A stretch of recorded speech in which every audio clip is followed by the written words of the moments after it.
Fallout Equestria, Murky number 7. Chapter 5, Blessing of the Stripes.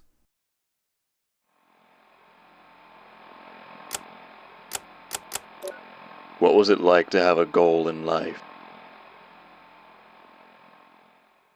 It's all too easy to talk about having something to shoot for, something to aim at and hope beyond all wishes to attain. But the more I thought about it, the more I began to realize just how long that path was going to have to be.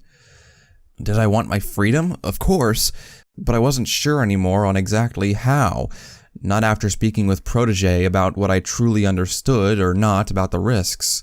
That great outside world, if I went out into it with the same naivete I'd shown, could have had a very short and brutal end for all I knew.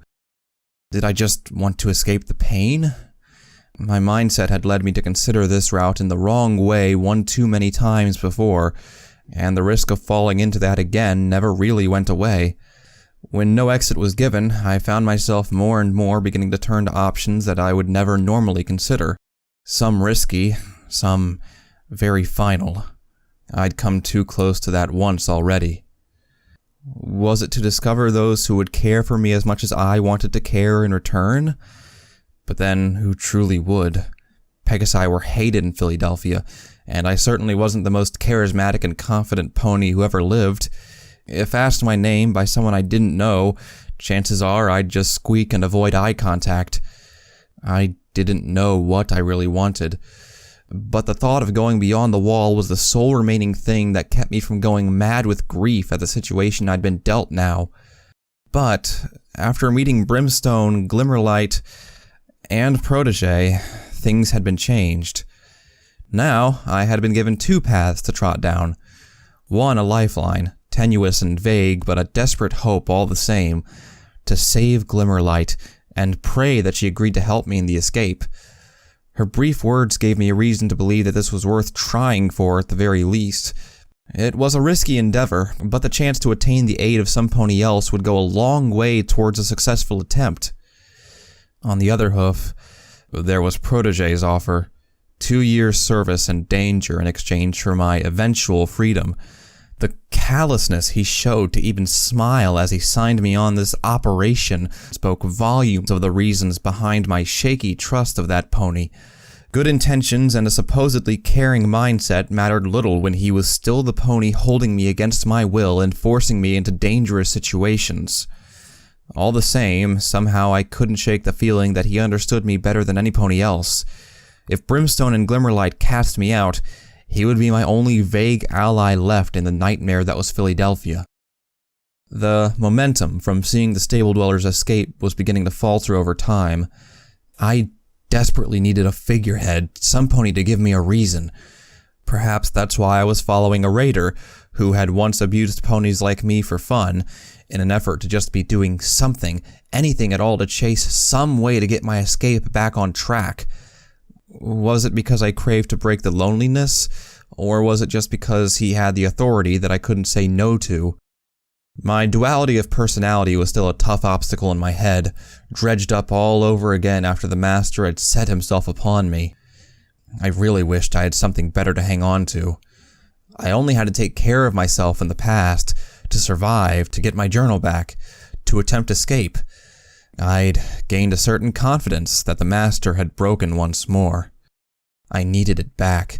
I needed something to prove to myself that I could still do this sort of thing, and not go back to being the mindless slave I once was.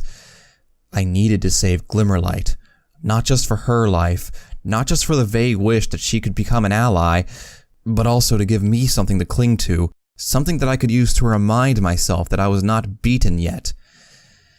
It wasn't much of a goal, but for now, as I set myself upon the longer road, it was enough to get started. Hearts and Hooves Hospital had clearly seen better days. The building was old, sandstone and brickwork mismatched from different generations of renovation, and surrounded by a ripped and wrecked barbed fence of the war era.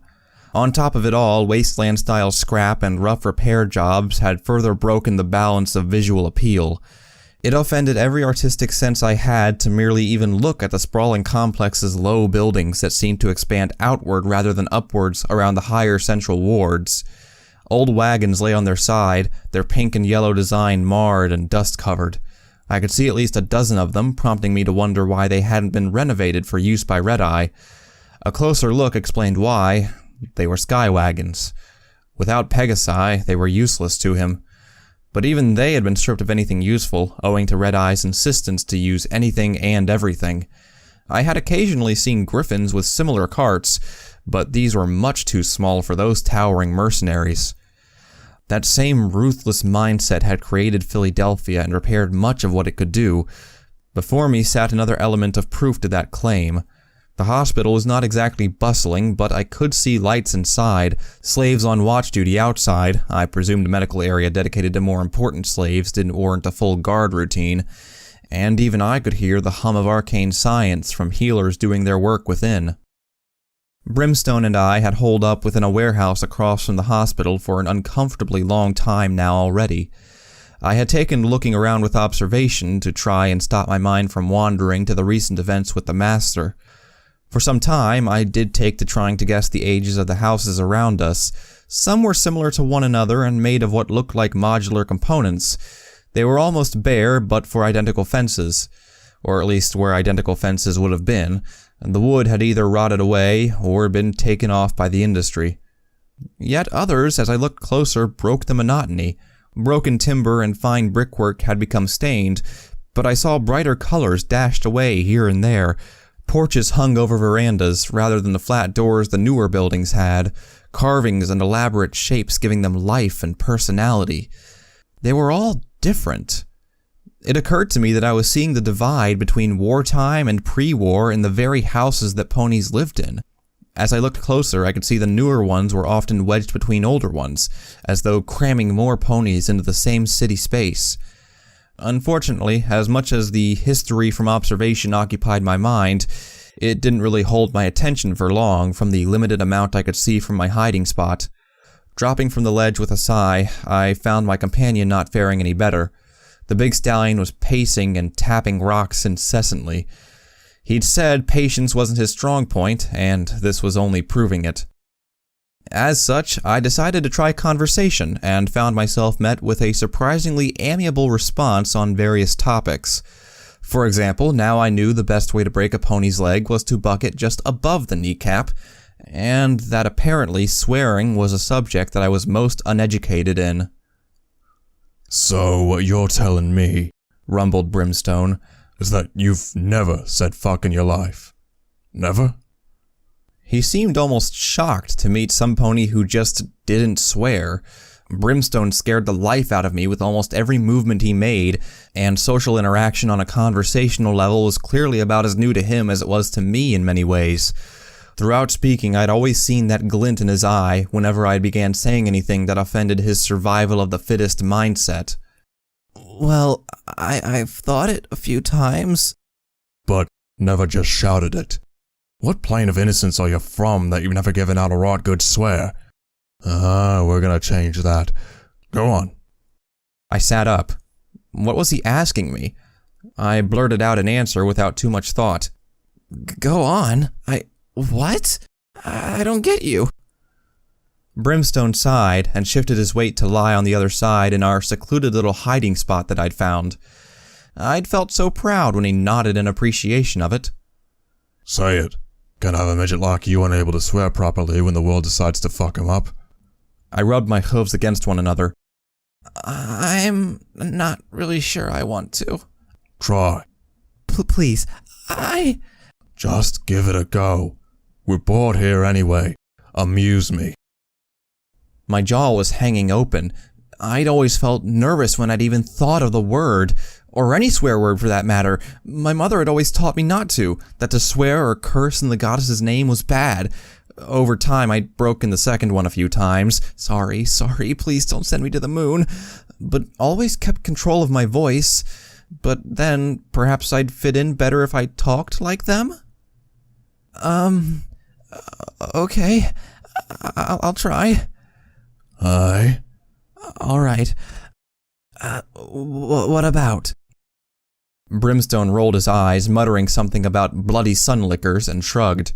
Anything. Something you done I feel good about. Who do you really, really not feel safe around?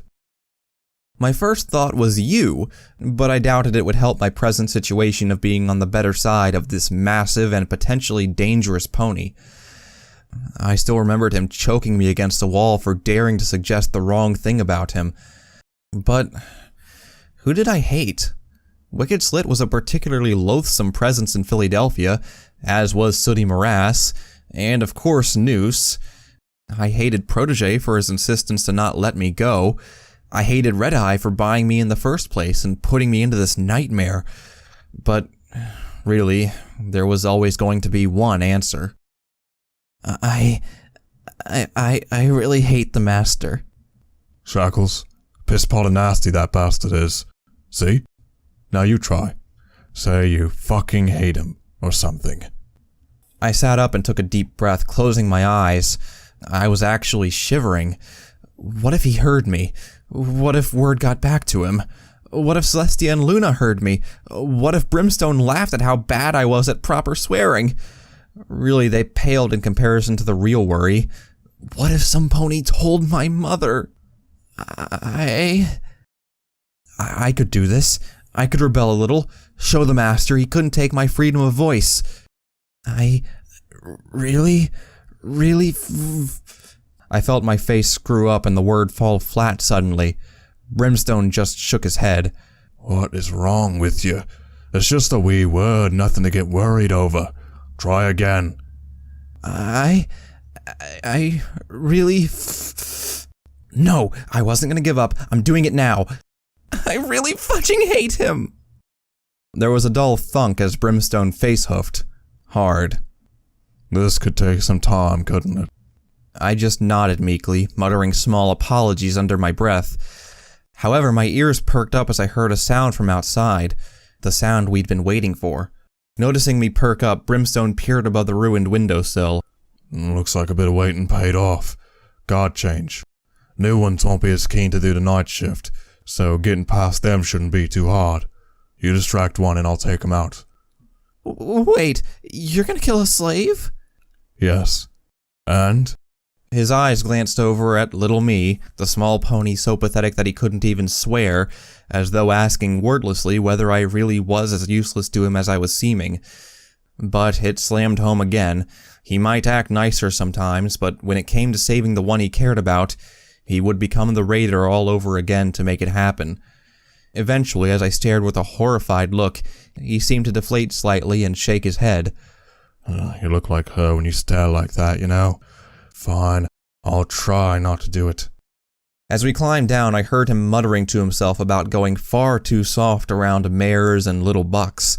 I clambered down as best I could on my injured shoulder before we began to creep toward the hospital itself. I wanted to help save a life with this, not end others. The slaves hated me for my wings, but I'd be damned if I was going to hate them back for the same stupid reason. I hadn't counted on them nailing the guards to the wall. Brimstone had spotted something I'd overlooked. The slaves were chained to the wall beside the door. Any knocked out or dead body would be out in the open and easily spotted, while they could never leave their posts no matter what happened. I wondered if the Master had come up with that one for Red Eye. It had his horrific practicality all over the concept. As such, the plan to use me to distract one before knocking them out had been thrown completely out the window, now that the guards could not leave their highly visible locations where a body would be noticed within minutes. As we advanced and crouched behind the outer wall, we both looked around the corner, Brimstone normally, me crouched beneath him, and hunted for ways in. Brimstone Blitz nodded suddenly and lowered his voice. Got a way in. Where? First floor. Pull across a wagon, I'll stand on it, then you stand on my back. You'll have to do it alone now, but it's better than leaving an unconscious guard where they'll find it immediately. Just don't get stepped on. My heart skipped a beat as the meaning of his words drove home. I'd have to sneak through a slave hospital run by, well, slavers, and steal medicine with no backup inside? Also, what was with all the shortness quips? I wasn't that small. No pony mess with Little Pip. I'd heard so on the radio and she was about the same height as me. I don't know if I can do this, Brim. How will I even know the medicine? It's called Rad Purge. Some rare knockoff brand, but it's safe for Glimmer to use to avoid the ingredients in Radaway that she's allergic to. Just look for that. But I backed off, looking to the side with a sigh. I really hated admitting this. I can't read. Are you kidding me? Seriously, Murk, are you kidding me? You're how old? I didn't quite know, actually, only a rough estimate. I didn't even know my birthday, not that any pony truly knew dates outside of fancier settlements. Even then they differed. I just hung my head in embarrassment as Brimstone groaned and shook his head. Damn it all. Look, it's like Radaway. You know what that looks like? I nodded. Right, good. It's like that, but a much darker orange. Almost a brown. Alright? Okay, that I could do. I nodded before glancing back around again. The skywagon he intended to push up was nicely out of sight, but my nerves were still shot. Alone in vents was one thing. Creeping past slavers? That hadn't ended well last time. Come along, Merc. Just get started and you'll figure it out. But I... Wisht. Huh? What does that... It means shut up. Now come on. His voice held a tone of authority. I'd forgotten he'd led others. I felt the slave in my mind bidden to obey the command as I trotted quietly after the big earth pony toward the wagon, wondering if I really was making this choice on my own, or if it was only because he was telling me to help him. Some days I wished I could tell the difference of choice from obedience. Inside, I didn't find much I hadn't expected. There were wards with little cleanliness and rather disturbing traces of red stained into the floor. Slaves groaned from open wounds, while any pony with a degree of medical ability was moving around, checking the patients. Too many times I saw them sigh dejectedly and move on. Thankfully, no pony seemed to mind me being there amidst the strangely slow-paced yet chaotic scene of pain and half-hearted healing that took place around me. Even so, I quickly snatched some bandages from an empty bedside and used them to cover my pip-buck. It mostly looked like scrap, but there was no sense in taking the chance. Perhaps they might think I'm injured and had a right to be here. The thought quickly occurred that I was injured, just I wasn't considered valuable enough to send to this place for treatment. I guess protégés' admittedly appreciated efforts to protect me didn't extend to getting me on the list of valued slaves. Perhaps they just didn't like Pegasi. The corridors were of an old wooden construction, clearly very old. I could feel them creaking under my hooves. Indeed, some areas looked about ready to give way and fall. Whatever renovation efforts Red Eye had made were clearly minimal in priority. How could slave marketeers like Studi and Artery get away with having so much stock, and yet there was never enough for those here? It just wasn't fair. I passed a young earth pony buck about my age, teal and white. He whimpered on an old moldy mattress in the nearest ward. His two front legs were just gone. Had he stepped on a mine? I found myself standing and watching him for a second, just lying there crying into the mattress and trying to move limbs that weren't there. Now he'd never walk again. The fate of that one poor slave that lost a leg to the thresher came to mind. Shuddering, I found myself forced to move on. There had to be a medicine cupboard somewhere. A sudden door banging and agonized screaming dragged me from my thoughts as I saw a stretcher magically pulled before me. Ducking into the ward to let them by, I squeaked and hid as I saw Whiplash following it at top speed. Don't you dare let her die. She's one of my best workers. Slit will have my ear if I can't get her on shifts in the future. Yes, Master. Bloodbank, get to the stash and bring a brace with a syringe of Med-X. Yes, Doctor. Peeking out from the ward, I saw a light pink mare thrashing in pain on the stretcher as two unicorns desperately tried to hold her down. I saw a red pony in a blood-stained overall gallop off down the hall, even as the stretcher and Whiplash disappeared around the corner. After all I'd been through, he really didn't seem too much of a threat these days. At a canter, I followed Bloodbank as the procession disappeared through another set of doors. Even further away, I could still pick up her squealing in the distance. The sound made my stomach churn as it heightened when they undoubtedly began work to fix whatever had happened to her. Bloodbank moved fast, charging around to a doorway. The fact he stopped to get a key was the only real reason I even caught up, without moving too fast to seem overly suspicious. Even so, I nearly ran into a couple of orderlies magically carrying trays of implements, prompting some shouting to watch where the hell I was going, even as I hopped and wobbled out of their way. By the time I found him, he was coming out of the room again and locking it once more. I felt the urge to say the word Brimstone had wanted, but at least I now knew where the medicine was kept. Waiting for Bloodbank to leave, I crept up to the door, watching left and right for any pony coming. This was a more deserted area of the hospital, clearly to keep the chems away from those who might seek to acquire them from their beds. To an extent, I had to marvel at the organization for how little they had. These ponies were trying to help those brought to them. Bloodbank had looked concerned. Not for the first time, I wondered if casting Red Eye and his forces as absolute monsters was a truly accurate conclusion. Perhaps the Master was just the exception. The others were harsh, yes, but... Shaking my head, I pushed on. This was no place to get involved with inner thoughts. I tried adjoining rooms, finding only some old bathrooms. Why I still felt guilty for glancing into the mayor's room by accident, I had no idea. And eventually a less vital storage cupboard. With any luck, this might have what I needed. Stepping fully inside it and pulling the door closed behind me, I began to hunt around its contents from within. Metal boxes of the ever-rich designer were mixed with old piles of medical robes. Judging by the dust on it all, this hadn't been touched in quite a while. In fact, if I had been in this place more permanently, I may have made a hidey hole here. The last item was a small toolbox. Out of curiosity, I opened it. Perhaps it'd have something to get that lock open with. A hammer, small saw, nuts, bolts, metal ruler, truly a lethal weapon, wonder glue, a screwdriver, and some bobby pins. Nothing that could be used to pick a lock. I stifled a curse, or what amounted to a curse by my standards, and took just the ruler. It'd help me make straight lines on my drawings at least. I stuffed it into the pouch I'd sewn on the bottom of my fleece and sat back against the wall to think. This just wasn't my area. Sure, I was a little thief, that I'd come to accept, but getting through obstacles was just beyond me. The mayor would probably have known how, she seemed intelligent. Brimstone would probably just knock, and the door would open from sheer terror of the alternative. Protégé, well, he would just use the key. But for a little thief like Murky number 7, like me, what could I do? Tossing ideas around, I gave up somewhere around hoping I had an undiscovered talent for making explosives out of wonder glue and lint, before realizing the obvious. I was a thief. There was a key. Well, duh. It took a few minutes to relocate Bloodbank as I followed the same wailing that still sounded through the hospital.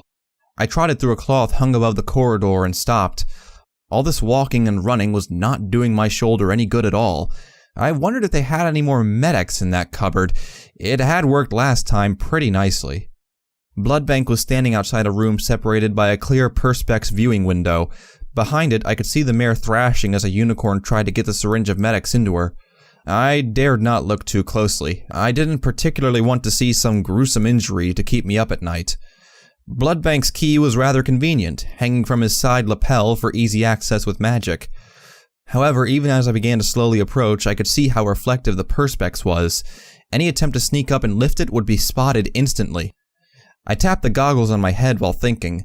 Bloodbank had acknowledged my presence with a brief glance, but seeing the bandage just grunted and looked back into what I guessed was the operating theater. If you're a visitor for Petal Leaf here, you'll have to wait. I spotted a quick chance and an idea. I couldn't sneak up to him, so I'd do the next best thing. Petal Leaf? Sweet Celestia, is she alright? Please, I have to see her! I threw on my most dramatic and pained voice, letting my pitch go almost to breaking point as I galloped forward toward the window. Bloodbank sighed, trying to block my way. I said I'm sorry, but you cannot... I tripped. Slamming into Bloodbank, the pair of us tumbled to the floor. I was given an unexpected lesson in swearing as he rose to his hooves and battered me around the head once or twice for acting so clumsy in a hospital. Shooing me out, I pretended to struggle and whine as I was almost thrown through the curtain again. With a final scream to never get in the way again, I was painfully half-bucked across the floor. Groaning, clutching my side, I cowered into the corner of the reception as every pony else stared.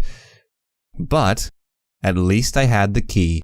hidden in my mouth from one pickpocketing little swipe. I was feeling at least moderately proud. I'd gotten in without harming any pony, and I could just leave the key behind the unlocked door when I left so the doctors would still be able to access it and treat others. We'd save a life without hurting any pony. Well, almost. Flippybit's hatred still resounded in my mind, but that had been an accident, right? Brimstone would have let him go if he hadn't died in the doorway, right? Right? I knew I was wrong, but right now I needed to stay as optimistic as I could. I was trying to build confidence to pursue something bigger again. I couldn't afford to always second-guess myself. I was moving back toward the medicine cupboard again when I spotted another doctor leaving the room once more. I had to fight to not gasp as I galloped back to the last corner and hid behind it while he passed by. He was carrying just what I needed. Elation filled me as he left, and I galloped back to the door, unlocked it, and triumphantly ran in. This place definitely had the right stuff. It didn't. The shelves were stocked with pretty basic medicine in small doses. I guessed it was for quickly grabbing the amount they needed, separated into the smaller amounts. I saw watered-down healing potions glittering with varied colors in the dark, and packs of tablets piled haphazardly together. An unusually large quantity of what looked like mouthwash was piled in a box on the floor, letting me stand on them to reach the higher shelves.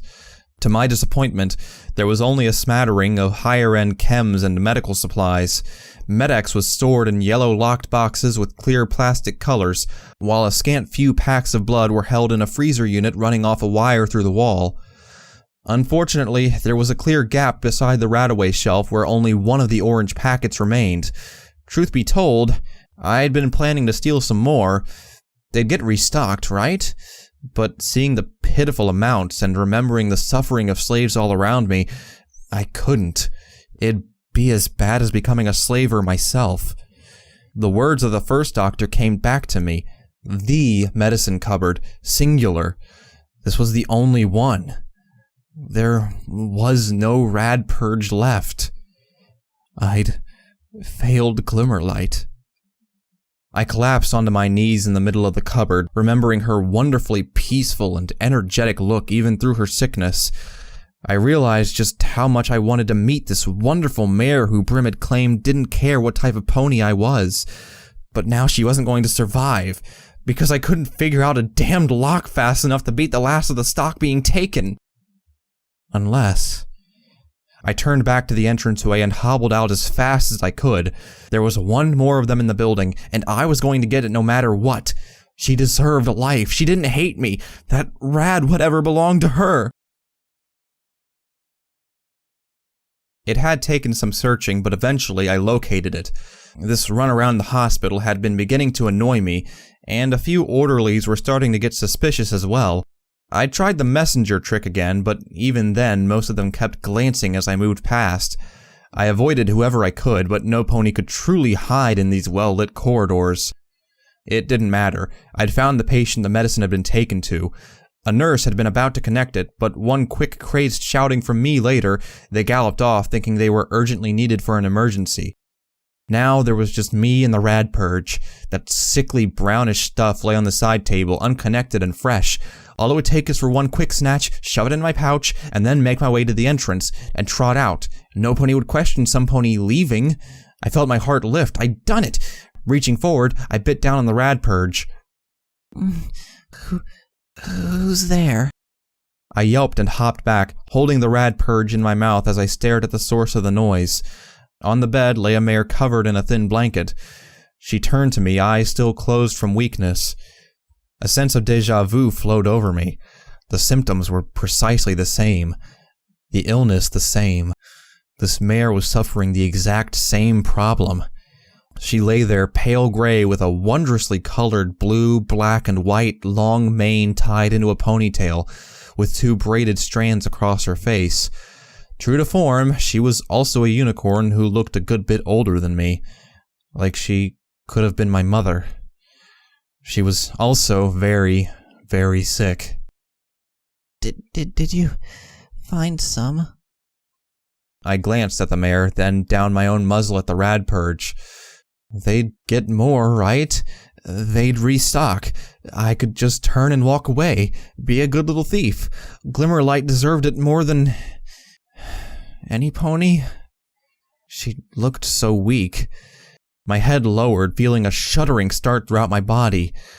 Too late, I noticed my ears warning me of some pony approaching. "What are you doing?"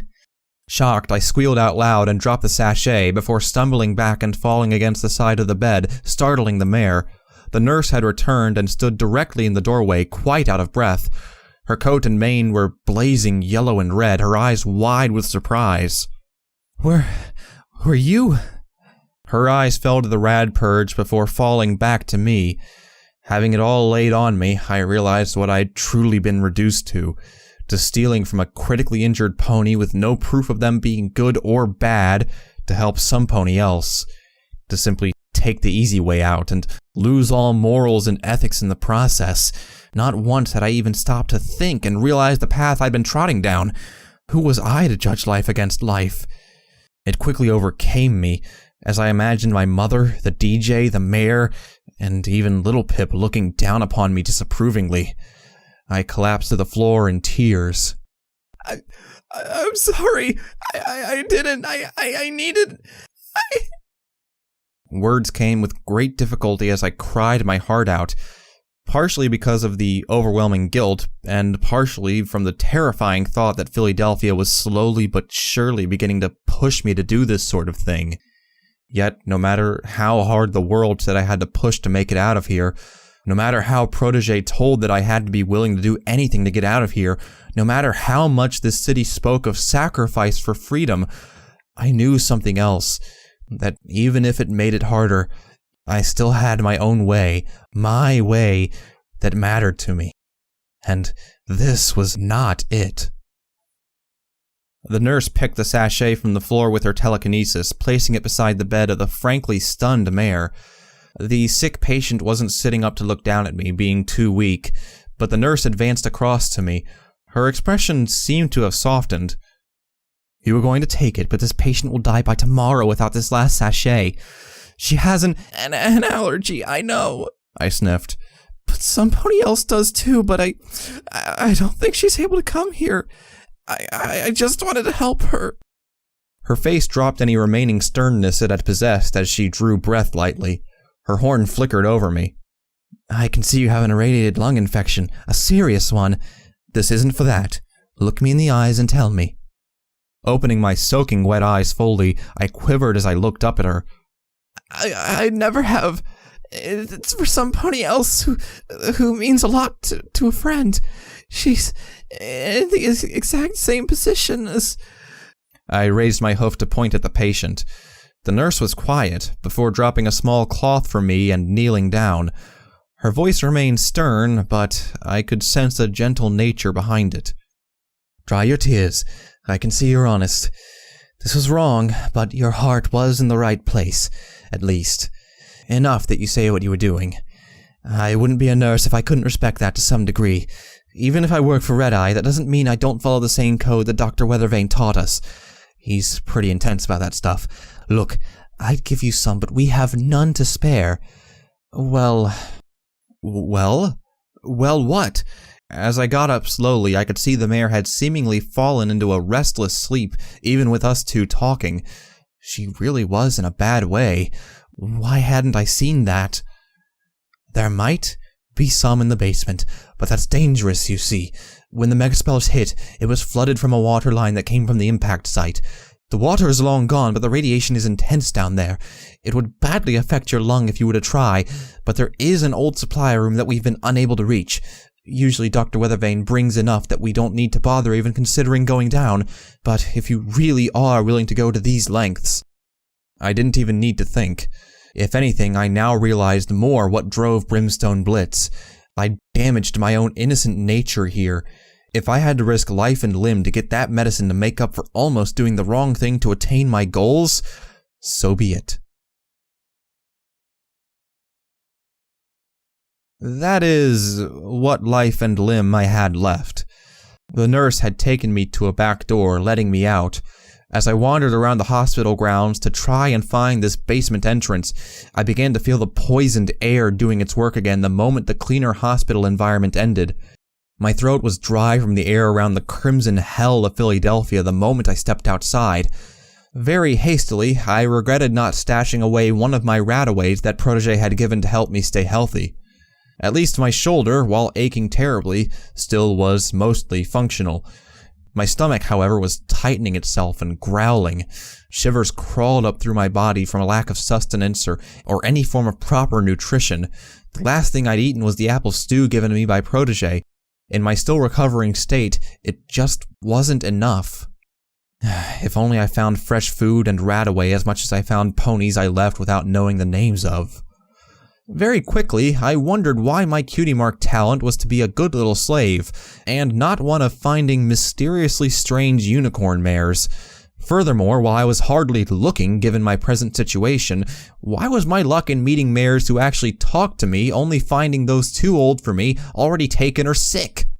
Well, there was one, but she was a wasteland legend whom I'd never have a chance with in my entire life, no matter how simply awesome she was. I stopped briefly. I'd shoved those thoughts aside before, but they did keep coming back. I remembered Sundial's words about the mare he liked, Skydancer. Sure, I appreciated the look of a mare as much as the next buck, especially if they were actually the same size as me, but did I really think of Little Pip like that? Was it just misplaced pining for the dream of being alongside a hero? I'd only seen her briefly and never even talked to her. No, not the time for those thoughts, I warned myself. Dangerous irradiated area ahead, Murky, concentrate! All the same, they might have been confusing, but I could admit to somewhat enjoying the feeling of perhaps a little crush.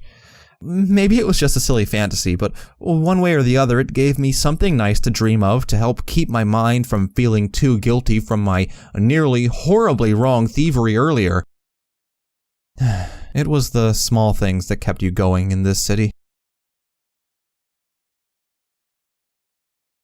Brimstone found me spluttering and coughing through a bank of contaminated dust blown in from the nearby crater. Dropping on my side near him for a breather, I reflected that I should probably have asked for something to fight the radiation while inside, especially given where I was about to go. Unfortunately, I presume they likely had strict orders. I looked up at the muscular form of Brimstone peering down at me. You don't have it.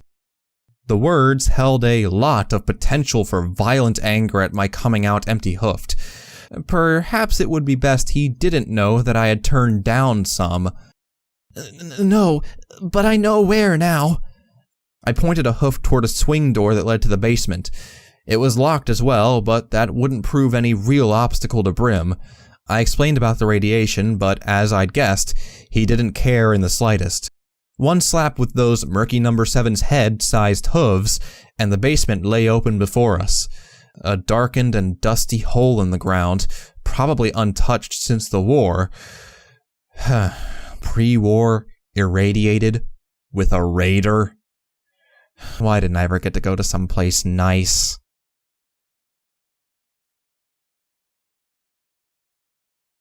Not for the first time since we had descended was I beginning to realize how out of my depth I was.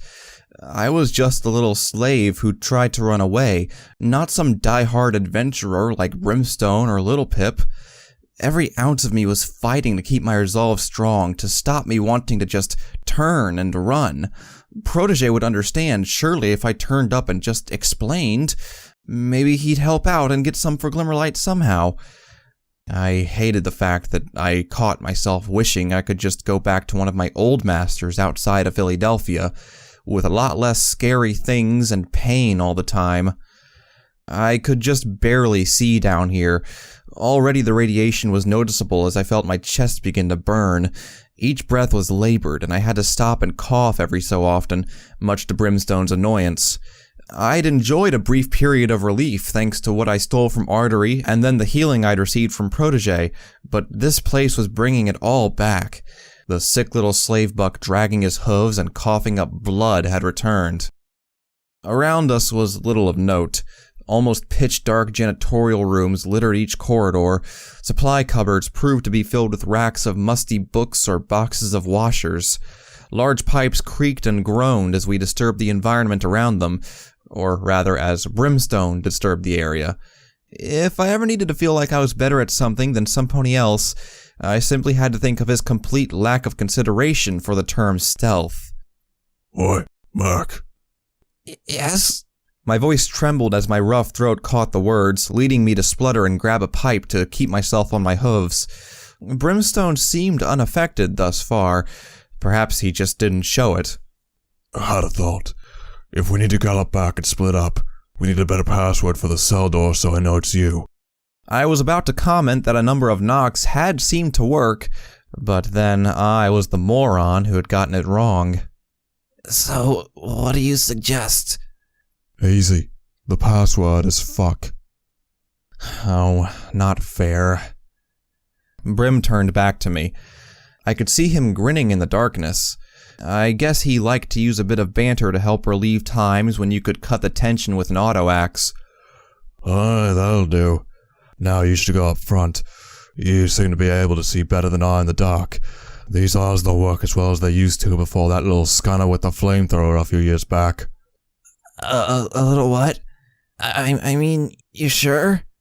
Aye. Was he grinning?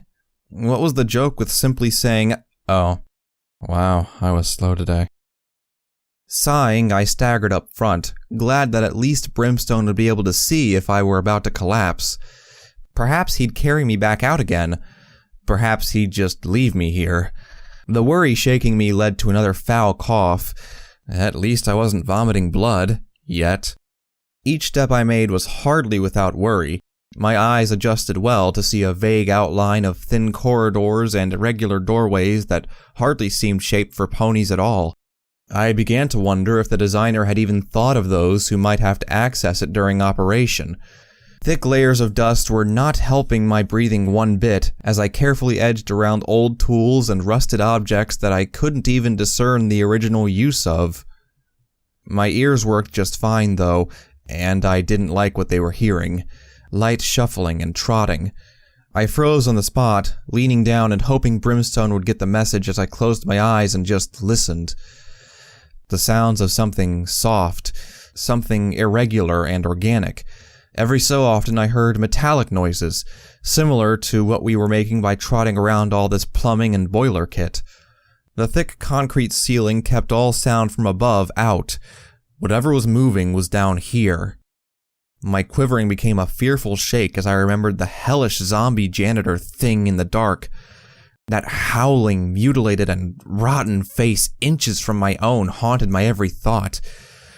What I could hear was moving idly, dragging its hooves behind it and moving aimlessly. Just like that monster before. I whined, fighting the urge to flee. Brim, I whispered. I think there's a zombie. Not surprising. It's contaminated down here. They live off that stuff. Just find a room. We're under the main building, so it should be nearby. I really wished I could detect where that sound was from, but the ambience and thick walls were giving me no clues. Dust hung in the still air, while repaired plumbing squirted the occasional mist of steam into the corridors that blocked my vision. Of course, it also made everything look like it was some other shape. Now, if I could just stay quiet, we might find the medicine and get out before whatever it was wandering these thin tunnels found us. A nice doorway just close to me. That'd do to begin the search. Placing my front hooves on the door, I pushed. In my weakened state, the door felt heavier than I could even attempt with a slow push. Slamming forward, I shoved it open roughly before a wall of dust exploded in my face out of the undisturbed space. It went in my mouth, in my eyes, and shocked me to yelp and fall back. My throat began to tingle. The tickling rose, a painful building of pressure as I fought to keep the cough in. Unfortunately, the dust had done its damage. My throat was like sandpaper. I felt both lungs searing with the effort to breathe and making spasms as I tried to just inhale normally. I couldn't hold it in. Even with my hooves covering my mouth, the coughing went on for too long. I fell, crying out between them as I felt my entire mid-torso light up with the pain I began to forget from my illness. It wouldn't stop. Hacking and spluttering, I cried on the cold, dusty concrete floor as it felt like my lungs were about to erupt from my mouth. It took a good 10 seconds to die down, leaving me lying frail and weakened on the floor, scarcely able to breathe. Whatever it was, it heard me. A sickly howl of hunger and rage echoed through the basement as I heard rapidly moving hooves galloping. Brimstone leapt between me and the rough direction, a metal shard in his mouth ready. A ferocious crash boomed through the area as I saw the far oaken door shudder from a colossal impact. Even Brimstone seemed to be taken aback by whatever force was slamming on the door. I got to my hooves, leaning my hoof on a pipe, wincing in pain as my shoulder reminded me why I shouldn't put weight on it. The door was holding, but I could feel the impacts through it. It made a high-pitched shriek, and I saw a glowing haze emerge and fade from below the doorway. For the glorious love of great fuck, will you shut the hell up in there and stop that endless fucking bullshittery? The sound ceased. Everything became deathly quiet as Brimstone and myself stared sideways at the second pony who had approached us under the noise of the zombie ghoul pony thing attacking the door. My mouth dropped, and not just at the rather imaginative cursing. Another ghoul. If I could have screamed, I would have. A unicorn stallion dressed in a torn and faded doctor's outfit. Underneath it was nothing but rot and sinew, with visibly moving muscles and surrounded by a sickening smell. From the looks of things, he was trying to keep his body covered by as much of his uniform as possible. He glanced to the door and slammed a hoof against it. A face bearing the straggled remnants of what could have once been an impressive beard scowled with enough disgruntled fury to make me wince. It's just me, you old cranky bastard. Now calm the fuck down and let me get back to sleep. His voice put even my sickened one to shame in terms of roughness and rasping quality, but it held authority and poise beyond any I'd met, even Protégé. As soon as he'd heard the monster back off, he turned to us looking furious. Follow me. If you want to live more than one more fucking day, you'll come right the fuck in here this fucking minute. Fuck's sake. I had expected some squalor filled with radiation enough to outright kill me. I'd expected darkness, damp mold, and rotten smells. I had not expected to find a surprisingly well-functioning medical laboratory. Shelves of old liquids and materials lined the walls around the workbenches, chemistry sets, and sinks. I saw a small flame lit beneath a beaker that was bubbling a nasty purple substance. Curtains at the back concealed patient areas that between the gaps looked long unused. In one corner I could see a few blankets to make a rough sleeping area. The entire place was filled to the brim with chems, medical potions, and anti-radiation kits. Now, would either of you two moronic dipshits care to tell me why you came down here into an irradiated basement when neither of you have taken any Rad-X, neither of you have any Radaway on you, and the Pegasus there has a severe infection susceptible to balefire corruption? I had been about to compare the volume of his swearing to the amount of chems in the lab.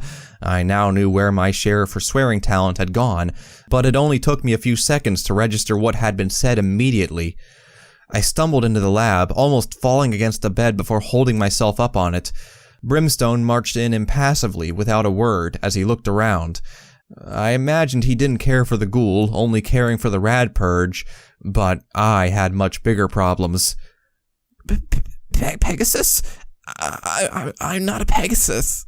You fucking are, little one, he responded sharply, before sweeping the blanket from the bed and tapping it with a hoof. I don't need to see your wings to know. Get on this, right away.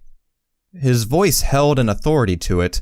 Without really knowing what I was doing, I climbed up as the ghoul magically threw a couple of radaways to Brimstone. Knock yourself out looking for what you need while I tend to the stupid bugger here who didn't stay away from areas that'll fucking kill him. There's no rats in here, but Luna fucking damn it, you two.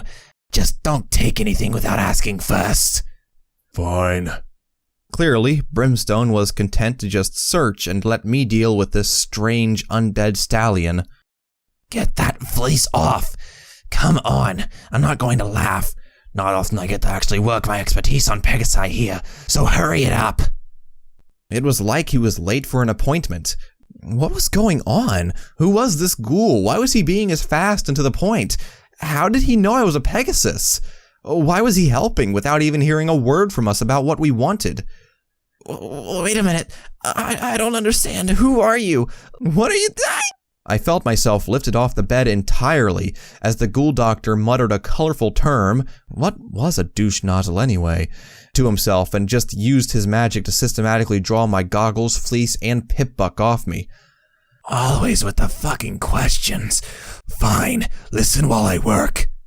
He moved forward, dumping me back on the bed while walking around me with his horn angled toward me.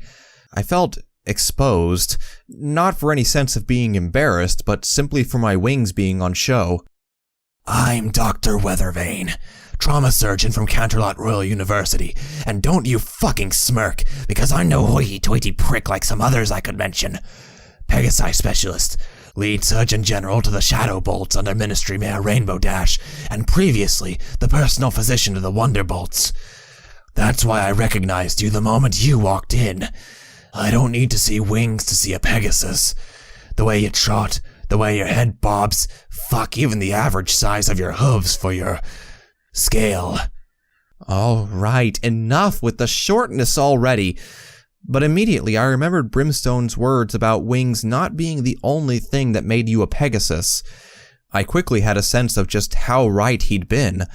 I'd been born to be what I was, and I shouldn't be trying to change that. Could say I'm one of the most experienced surgeons in Equestria, more than likely, if I do say so myself. And I do. I certainly haven't met any others with 270 shit-filled years of experience. So consider yourself lucky you found me. Stupid bastard. Wandering into an irradiated area with... So that's what it is. Interesting. I didn't even know where to start. Every ounce of social capability I had was being simply run over by this ghoul surgeon. Best to start basic, on the present. What was that thing outside? Oh, flower pot? Don't mind that cantankerous old ass. Used to be one of my colleagues until the balefire gave us both a suntan till the end of fucking time. I locked him in that quarantine cupboard. Don't worry, that door's reinforced metal behind the oak finish. He can't get out. Good thing, too. Big radiation leak in there. He's probably strong enough to knock your head clean off by now. Now hold still and raise your wing. Here we go. I can't. Sorry. I buried my face in my hooves, blushing red. This unicorn had seen Pegasi in their glory days. How pathetic would I be in My right wing screamed in pain as it was magically pulled out. I screamed in a more literal sense. Oh, stop whining. I tell you, back during my time with the Wonderbolts, mare called Spitfire had her wings snapped in 3 places from a crash landing. I reset all of them in the dressing room, and did she give so much as a squeak? Hell no, she didn't. Not like Soren. Always whined on his checkups, that big fool did. Now come on, worst part is over. Hold still and it won't hurt a bit. Why are you doing this? My voice was gasping under the rough treatment, coughing every time I took a breath too quickly. Are you a bloody simpleton? I'm a fucking doctor. What do you think I'm meant to do when I see a pony dying and injured in front of me? Silence reigned for just a second. Hesitantly, I cast a glance up to see for once he'd stopped moving to match me. Only then did I finally catch the look in his eyes as I shifted uncomfortably. That look of pain because he was seeing another pony genuinely suffering before him. How many times had he seen that same look over the long years in the wasteland? Those centuries of dedication to a craft that did not allow him to ignore me. I quickly began to gain a respect, even through the rudeness. He'd taken the wasteland's horrors for longer than, well, possibly any pony ever. Yet, he still helped. Pain scared me, but for once I nodded. Even if he didn't truly show it, he was a true doctor. I finally saw exactly what the DJ had meant. Ghouls truly were ponies too. In many ways, they were better than any of us, for they knew where this world had come from and what values had to be held onto. Now hold still while I get the other wing. Celestia's fantastic ass, kid. How long has it been since you got these checked?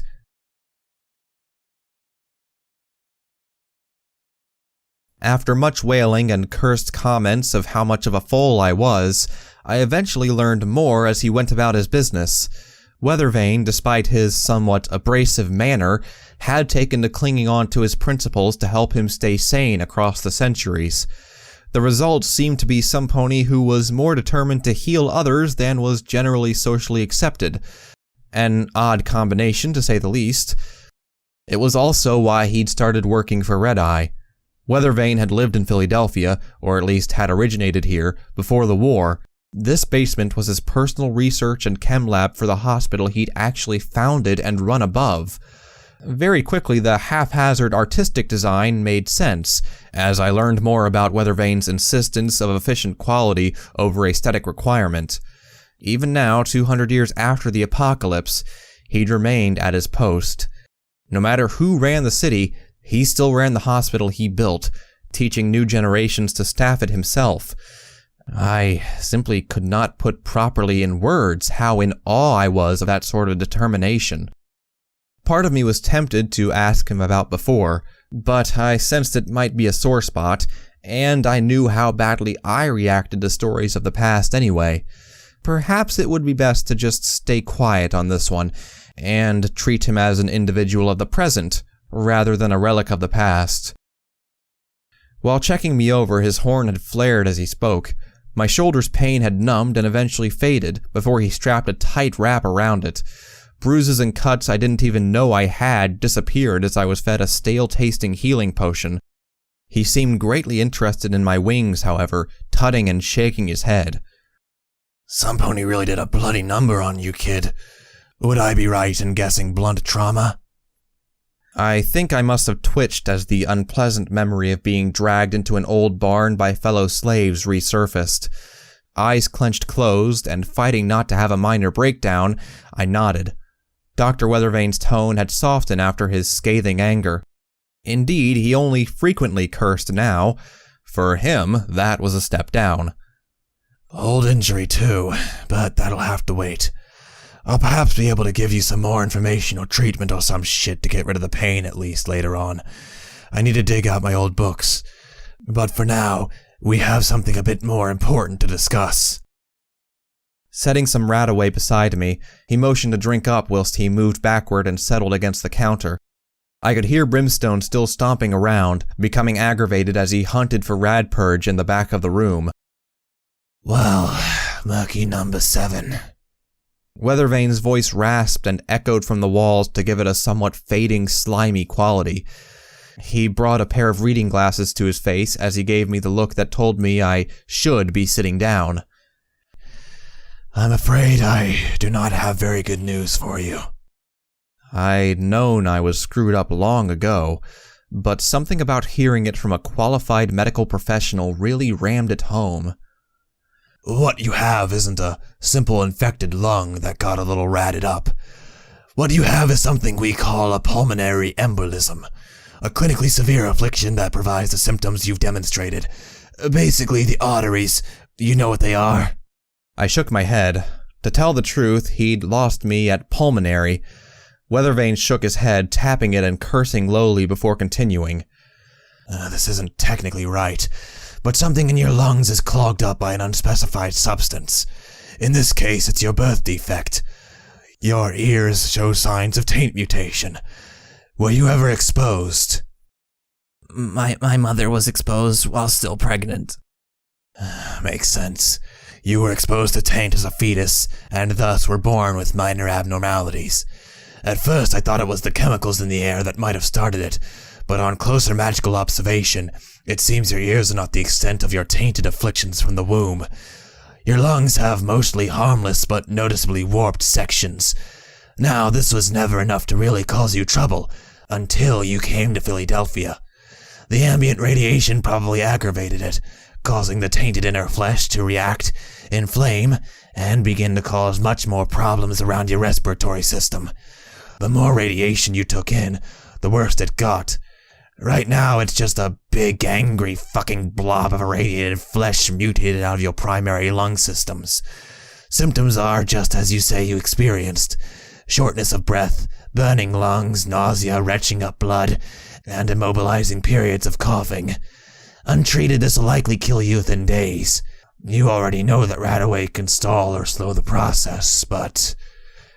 Even Brimstone had stopped to stand, almost respectfully nearby. He looked at me with impassive eyes as I lay on my front on the bed, slowly sniffing. I couldn't even work up the energy to properly cry as I heard it all laid out bare. Then he dropped the bombshell. I'm sorry, Murk. The taint is not curable. That did it. I felt my breathing heighten as my chest rapidly moved from hyperventilation before I finally felt my tear ducts let it all out.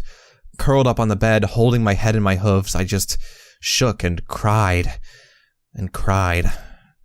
This disease, it wasn't curable at all. Artery had lied, or had never really known. I heard Weathervane explaining it all, how taint that had been with me for so long could not be purged, about how even Tenpony Tower's prodigious medical facilities would not be enough now. Taint just wasn't something the Wasteland was equipped to cure. If the taint were gone, he could have operated and fixed it, but with it? The most I can offer you is that regular use of Radaway will keep it benign. However, I know how hard this must be in Philadelphia. I can give you a good amount to get you started, but I must consider my long-term patients. Murk, I must stress this. You have to avoid radiation as best you can from now on.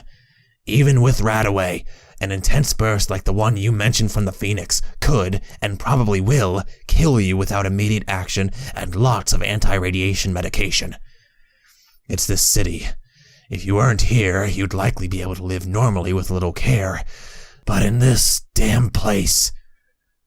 I didn't reply. I couldn't. My forelegs were soaking damp with the overflow from my eyes as I just buried my face into them, wishing it would all just stop. But he continued, to get it all over and said, rather than leave more harsh words later. Weathervane explained what to watch out for. I would become dizzy, tired, and very short of breath, like I had when I was around Sooty if it was reaching critical stages. Further than that, I would go into convulsions, bring up blood, and likely fall unconscious within the hour. I'd need some pony else to save me if that happened. If not, If no pony did, I would quite literally choke to death on my own blood. The limit for ambient radiation was a few days. To avoid serious symptoms, I would have to ingest at least one Radaway every day or so to keep it at bay. He had given me 5 in the bag. In combination with Protégé's gift, I had 8. 8 days. Perhaps a couple at most if I rationed. Less than 2 weeks. But I needed to survive 2 years if I couldn't get out. It all felt so impossible, so unfairly stacked against me. Why me? Why always me?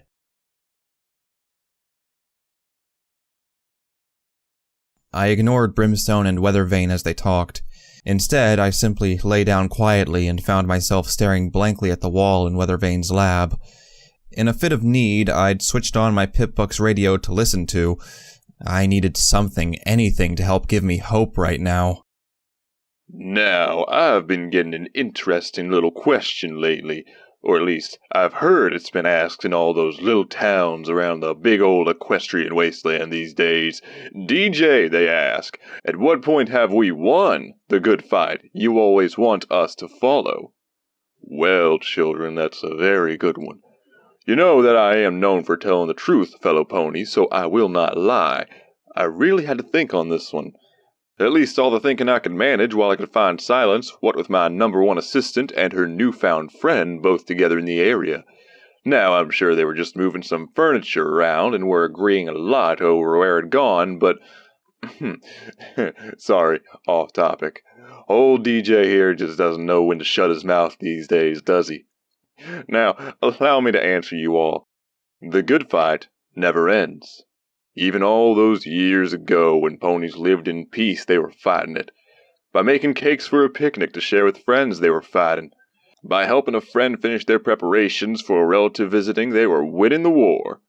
You see, my little ponies out there, there's no end because it's something to strive for, to be better. The obstacles in our path can be overcome if we just work together. So don't abandon those you care about, you hear?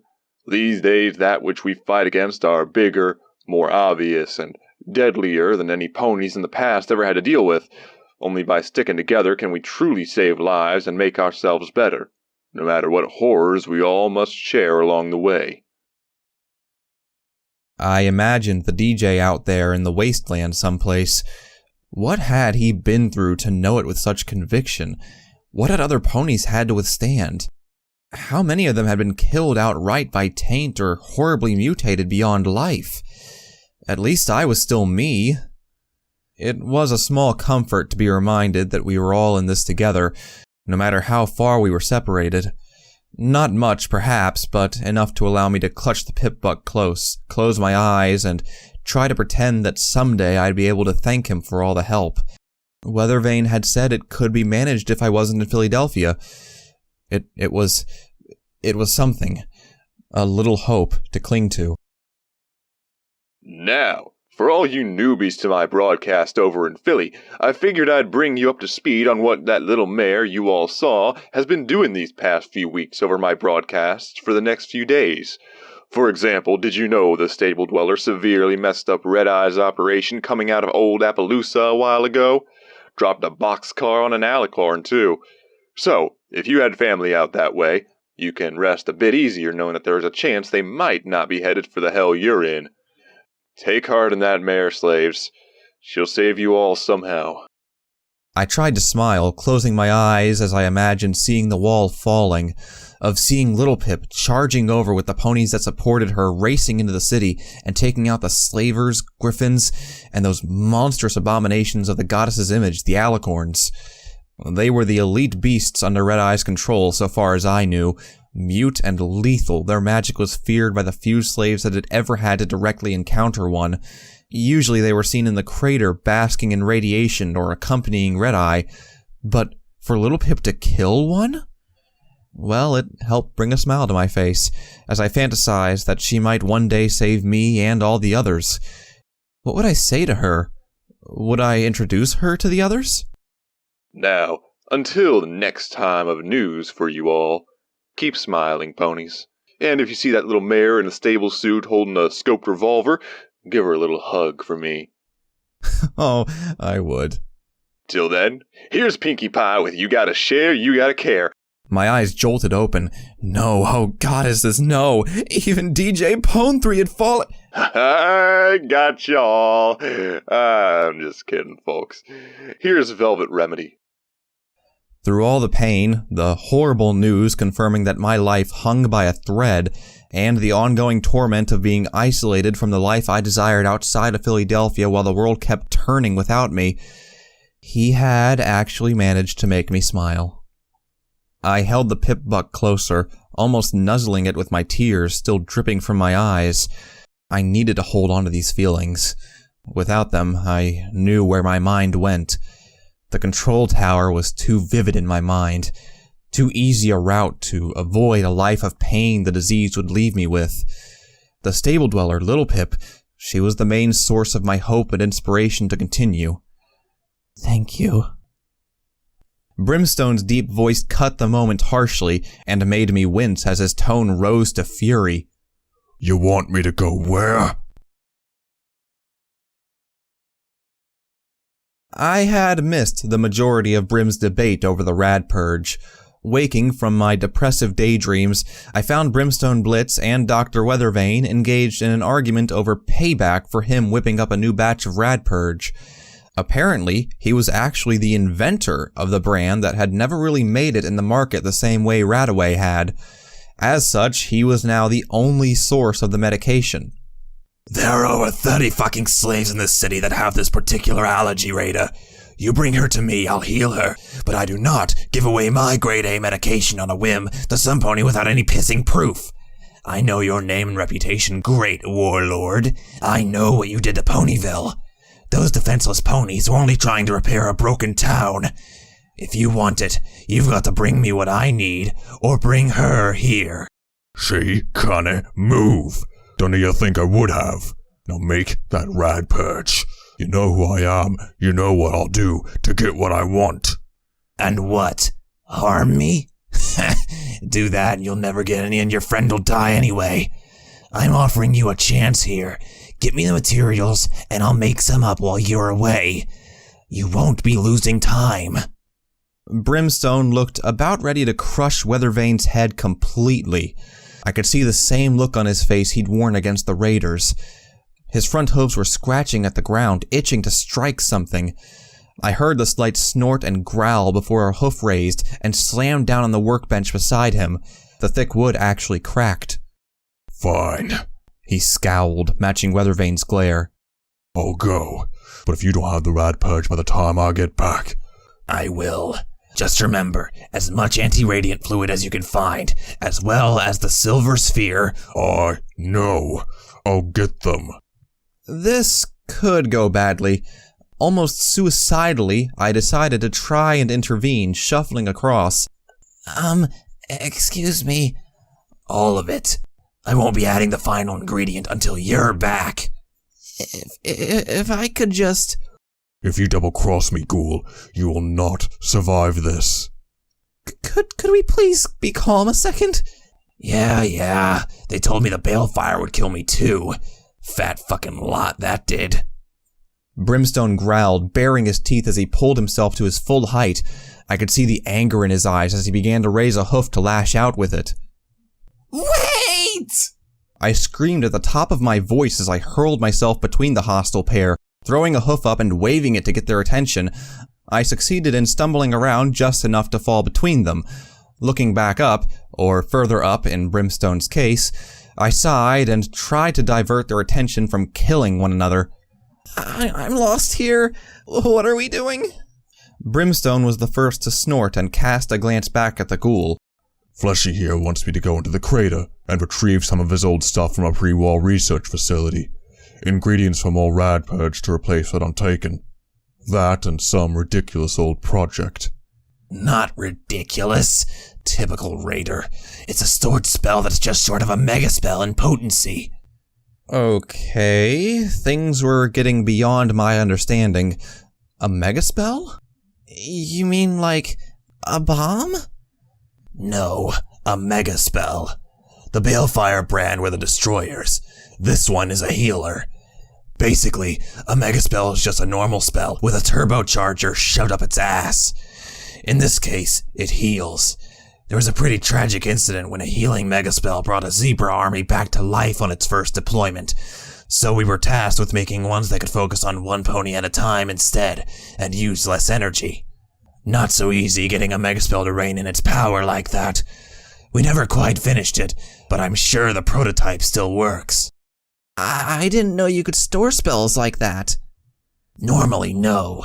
However, the Ministry of Arcane Science in Philadelphia were involved in an interesting project to use the same spell that created memory orbs to store pre-cast spells that any pony could use, as the energy required was all bundled up.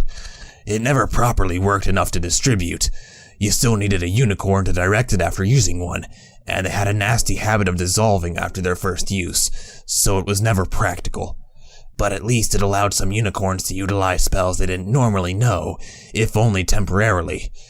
We used orbs to store the megaspell prototypes, because no unicorn alone would master a spell this potent. And it helped direct it where we wanted if you had a team of unicorns, unlike a full-blown megaspell that would spread it all around. Rainbow Dash was still bitching the entire time I was fixing her wing about that double battle incident. Rightly so, I might add. My head hurt. All this magical, science-y stuff was way beyond me. I was no smart-headed unicorn or technologically gifted earth pony, or a proper Pegasus for that matter. I knew roughly about memory orbs and how they allowed a unicorn to see into the past, like a visual diary or something, but I didn't even know what they looked like, never mind any details. Well, okay, it's important. A little silver ball, you said? Like a bouncy ball? Ugh, fucking wasteland pony similes. Yes, it's a little silver glowing ball. I had to leave it all behind when Red Eye took over. I'm not permitted near the crater. Too much risk of a ghoul becoming a bit too powerful for his tastes in there, you see. But I can't risk Red Eye's crater team stumbling across the technology anymore. I heal for him, but Celestia fucking damn me if I ever let him have that power. That's why I want Brimstone to get it. Not you, Merc. The radiation is too high in that place. I wasn't sure what to feel. Part of me was relieved. The crater was legendary amongst slaves for killing you in mere months from exposure while working. What it might do to me with my inherent weakness to radiation. On the other hoof, I was disappointed. I'd come all this way to seek a reason and purpose in my life, to be doing something to prove I could still face my fears and break my mental chains of servitude, to save a life. I found myself wanting to go. That thought terrified me, but I couldn't ignore it. No, I can help. For once, the two of them seemed to agree on something. My idiocy. Look, I'm small and can sneak around. You've seen how it's handy, Brimstone. I need to do this. Above in the hospital, I almost took medicine from some pony who needed it. I left the fact that it had been rad purge well away from Brimstone's ears. I feel guilty for that. I want to do this to help some pony. Make up for that. Doctor, you understand that sort of feeling, right? And Brimstone, even in those few moments, Glimmerlight was nice to me. I don't want to see some pony who did that go away before I can meet them. I don't have a lot in the city, and I just...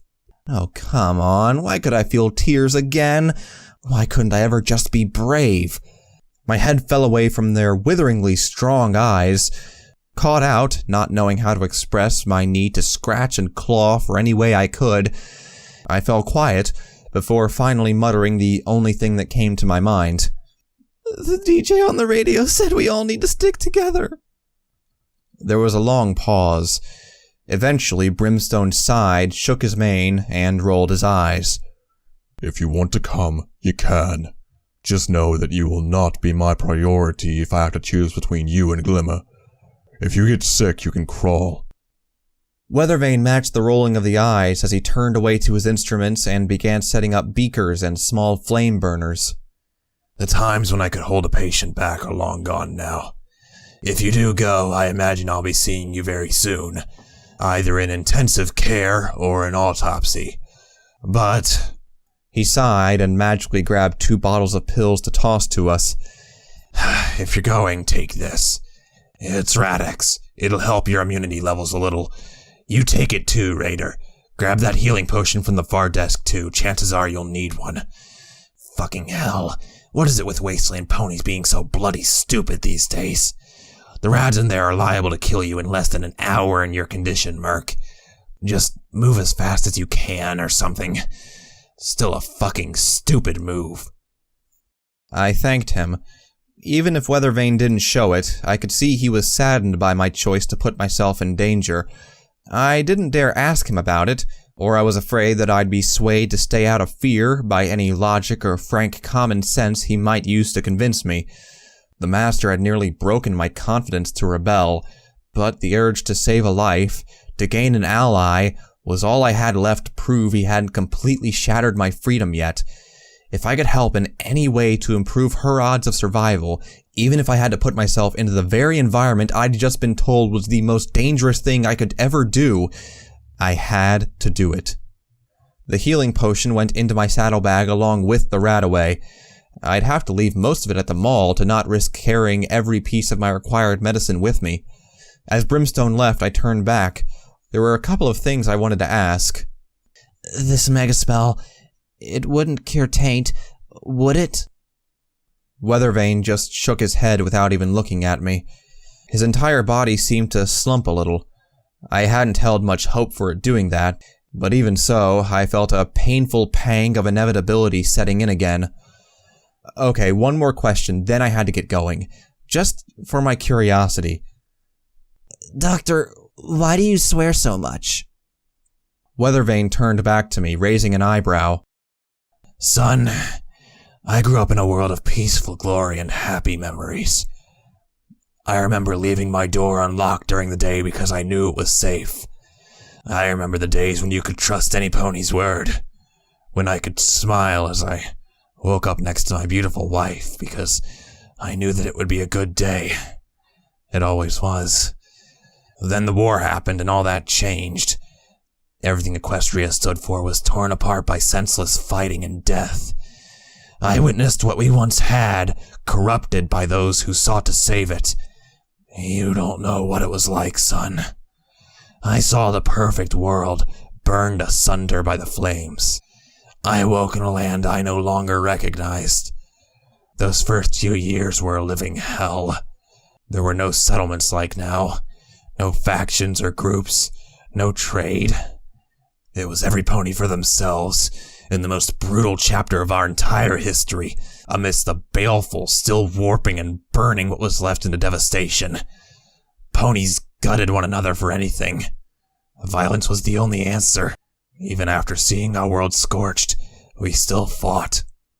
Things mellowed, but the more I see of this future, the more I'm convinced it's all just an ever-lessening shadow of what we once had. Like a dream that fades the longer the day goes on. You think we could ever go back to the way we were before? And here I am, cursed to witness it all through the years. Such long years. My imagination was overflowing. I fought to not cry again as I watched his eyes glance listlessly to the side at a photo frame I couldn't see, before he laughed without any true mirth, a horrible sound from a ghoul. And you ask why I swear a lot? You could say, I've learned to just not give a fuck.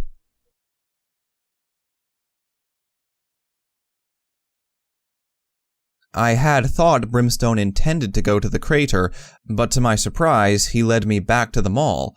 Apparently, roll call was kept to ensure slave attendance over time and that none had escaped.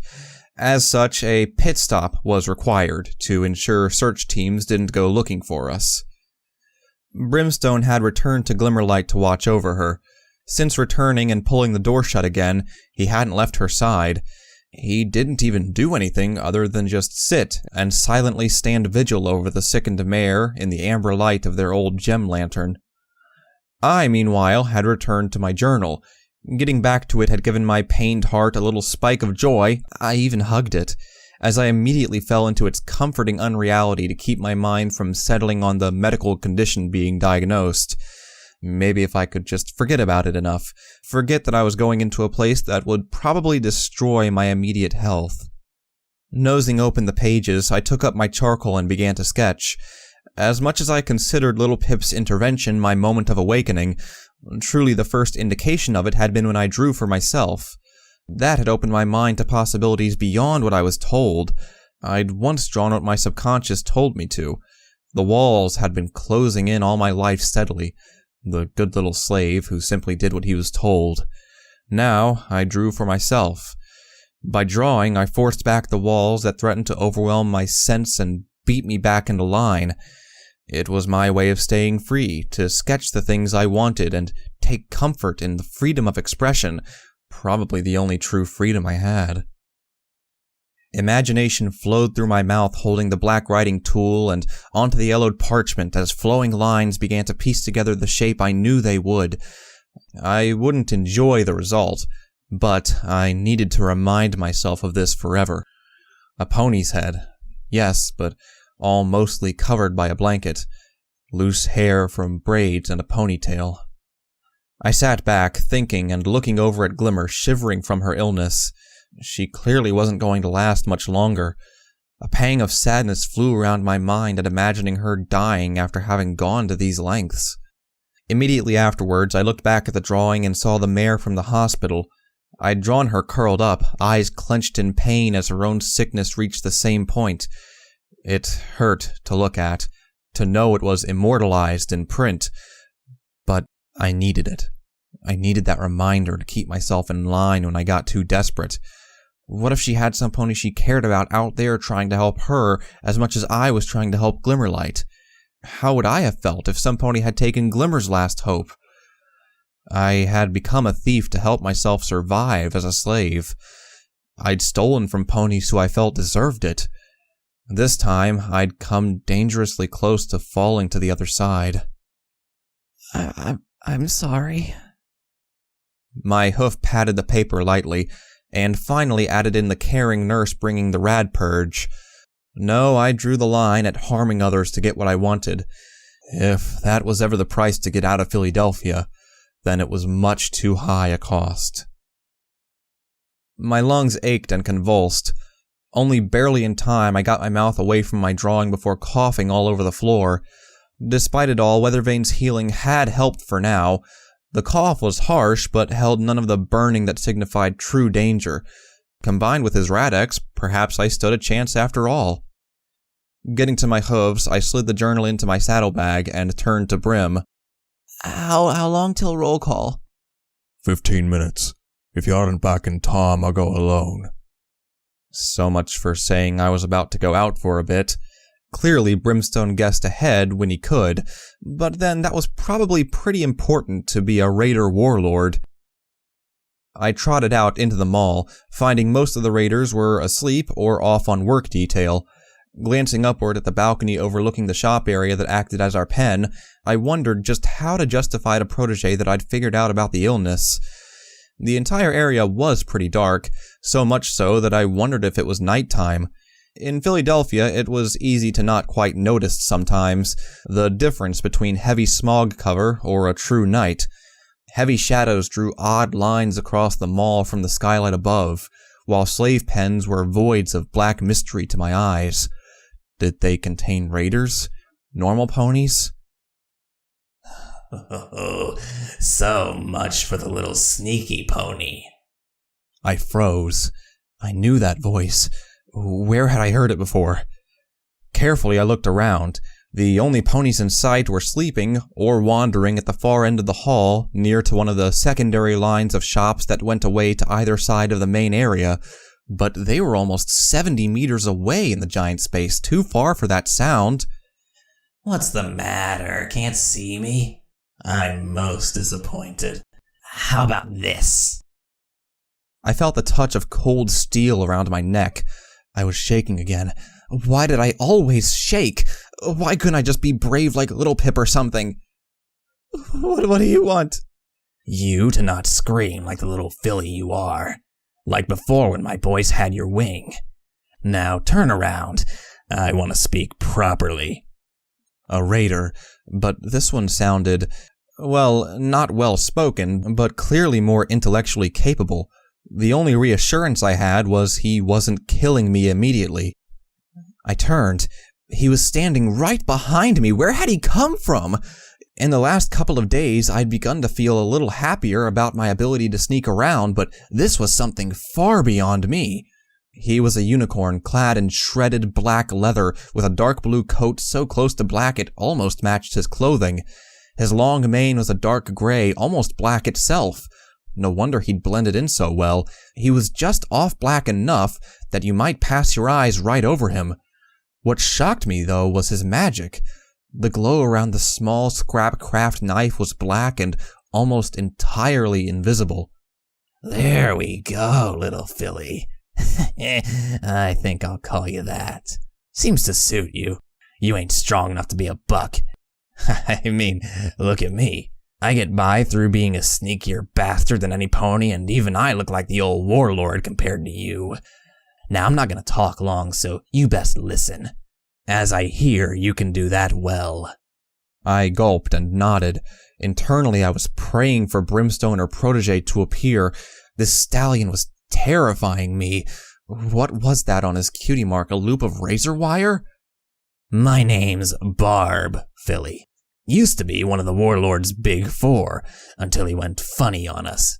Yeah, it's Barb, 'cause I'm sharp as a razor and I don't need something big to sever your life quietly when you least expect it. Now listen closely. I know you got out.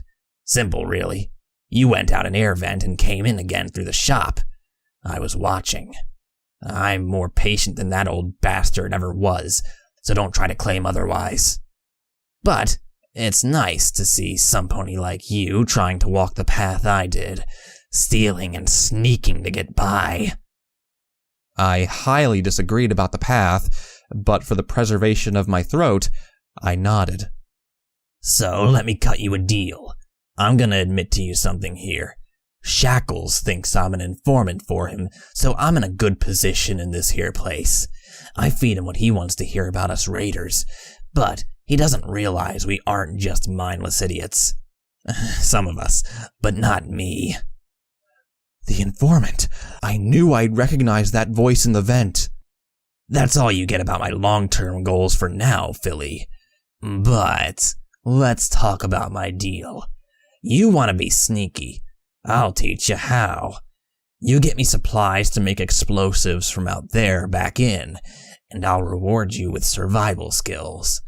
Leave anything in that vent you got out by. I'll check it by the hour. Now go about your business, and don't say a word to the warlord of me, or I'll shiv you in your sleep. You don't want to cross me, but Barb's bloodletters could be a very valuable ally in helping you get out.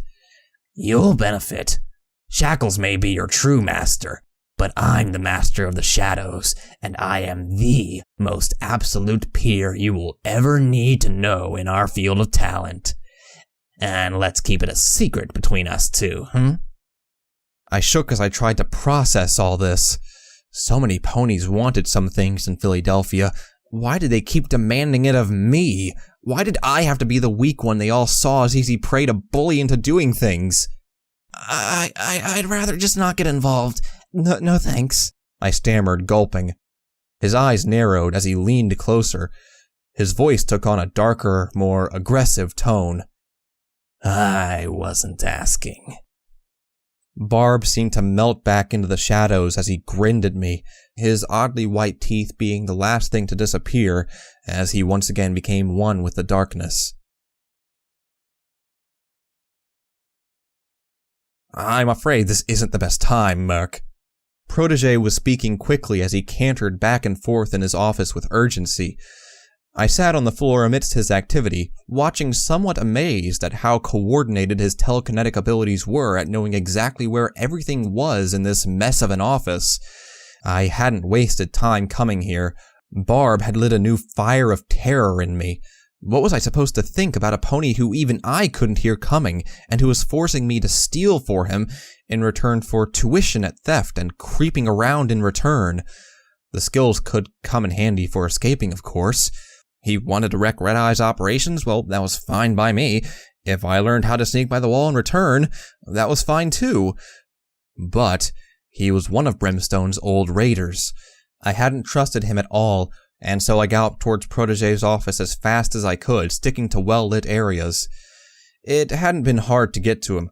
The guards had standing orders to allow me through and escort me to his office any time I wished, but after knocking and entering, I'd found the curious slave master in the middle of packing materials and loading ammunition into his revolver while he skimmed a book with his eyes in front of his face. Looking around, I could swear that even in the hours since I'd been here, every single book had changed places. I'm sorry, Master. I'll be going then, I stammered. Disappointment struck me as I turned to exit. Perhaps I'd try back later on. I said it isn't the best time, he continued. Not that you had to leave. However, I will be going in a few minutes. I've received an urgent message from Master Red Eye requiring my immediate attention. I looked at the revolver as the scope cover slotted into place and it floated to his foreleg holster. He was wearing the battle barding that had once sat on the hook and loading 2 saddlebags full of Radaway medical potions, ammo, and, of course, a book. Why? What's going on? Protégé stopped for a few seconds to look at me with a hard glance. Despite his politeness, there was an edge to him. I was seeing a hard-line mentality setting in as he prepared for something. It looked like he was deciding whether or not I should know, before finally resuming his packing. I told you of Master Red Eye's children, the foals he cares for in their hundreds within Philadelphia and abroad. One of them has went missing. A small filly by the name of Starshine Melody. A lovely little foal, really very curious. Possibly too curious. She ran off to see the sights, as her roommate said. She was last seen around the edge of the crater, so as you can imagine, Master Red-Eye is greatly concerned for her safety. He's called in every pony he can trust with kids to hunt for her. For all my hatred of Red-Eye, that was something I could agree with. In the past, foals had often been the only ones to not look upon me and my wings harshly. They were innocent of the prejudice they would later gain. As a result, I felt quite strongly about them being protected. Here. Seemingly without extra effort, a small piece of paper slipped from his armored saddlebag and floated across to me. It held a picture of a little gray filly with a well-kept and groomed white mane. It seemed to have been cut from a larger image. I could see others around her like some sort of group photo. Master Red-Eye insisted we test the recovered photographic technology on the class, let them see where they came from in the future. He claimed that having a sense of historic progression is essential to rebuilding our spirit, as well as physical world. I had that section cut out to help track her down. She looked impossibly innocent for a world such as this. I began to see why Protégé had so much respect for this angle of Red-Eye's. They looked clean, well-fed, and intelligent as they all sat there smiling with childish joy. It could have been a pre-war photo. Starshine Melody in particular had a big, jolly, and somewhat cheeky grin. I began to feel my own worries for her safety tug at my heart. I hope she's all right. I'll keep an eye out for her. Protégé stopped immediately, rounding on me. I'm sorry, Mech? What was he? Realization shot through me like a rifle round. Panic surged within me, my stomach clenching tightly. I mean, as in if I'm ever nearby to the area, you know? I grinned as wide as I could, trying to shrug. Like with the slave work and, stuff? Protégé didn't look too convinced, but his haste to make tracks led him to apparently cast his doubts aside as trivial for now. Trotting toward the door, he signaled me to follow as he closed it behind him. My apologies if you could not broach your own topic of conversation, Merc. I assure you, I shall try to find some time to talk to you. I'm glad to see you looking healthier than when I first met you. If only he could have seen deeper. Yet, all the same, the compliment was unexpected. Very few ponies said such things to me. He began to canter down the corridor. Not knowing what else to really do, I followed him until my own corner back to the plaza. In the darkened night, the shop cells were scarcely lit, only by an ambient red hue through the boarded-up windows. Protégé didn't even stop at the junction between the entrance and the shop area, kicking up centuries-old dust in his wake that continued to swirl in the airless corridor long after he was gone. Good luck, Master? Thank you, Mac. Good day. Regini! He accelerated into a gallop as I saw his associate and bodyguard come bounding down another of the concrete hallways and join him. Watching them go, I sighed and turned to head back to the cells. I should have known. Protégé was gone. Who else was going to take roll call? I'd made it to the ground floor, heading for the cage door when I heard his heavy tread approaching. Never mind here, I felt him approaching, like my mane and back tingling with fear within mere proximity. No, I needed to get back to Brimstone right now. I galloped, surprising the guards as they saw me suddenly accelerate and gun for the door back in. He'd see me at roll call, but at least I'd not be alone with— Close that gate. It slammed in my face. Slapping to the ground, I quickly threw myself at it, pounding at the cage bars and trying to pull it open. Oh, goddesses, please, I didn't want to turn around. I didn't want to acknowledge he existed. Just let the door open, please, pretty, please. Well. Looks like our little number 7 decided to stop being teacher's pet to the upstart. Isn't that cute? Looking for an easy ride, eh? Pity we don't got long, but I want a little chat with you before we do roll call. Come here. I felt repulsed, screaming as I felt his hoof pass right over my body and yank me upward to be held against him. Holding me forcefully close, he eventually ended up dumping me in the corner of the guardroom outside the cage door. My natural instincts were to find a small place. I retreated right into it and cowered. I hadn't looked at him yet. I didn't want to.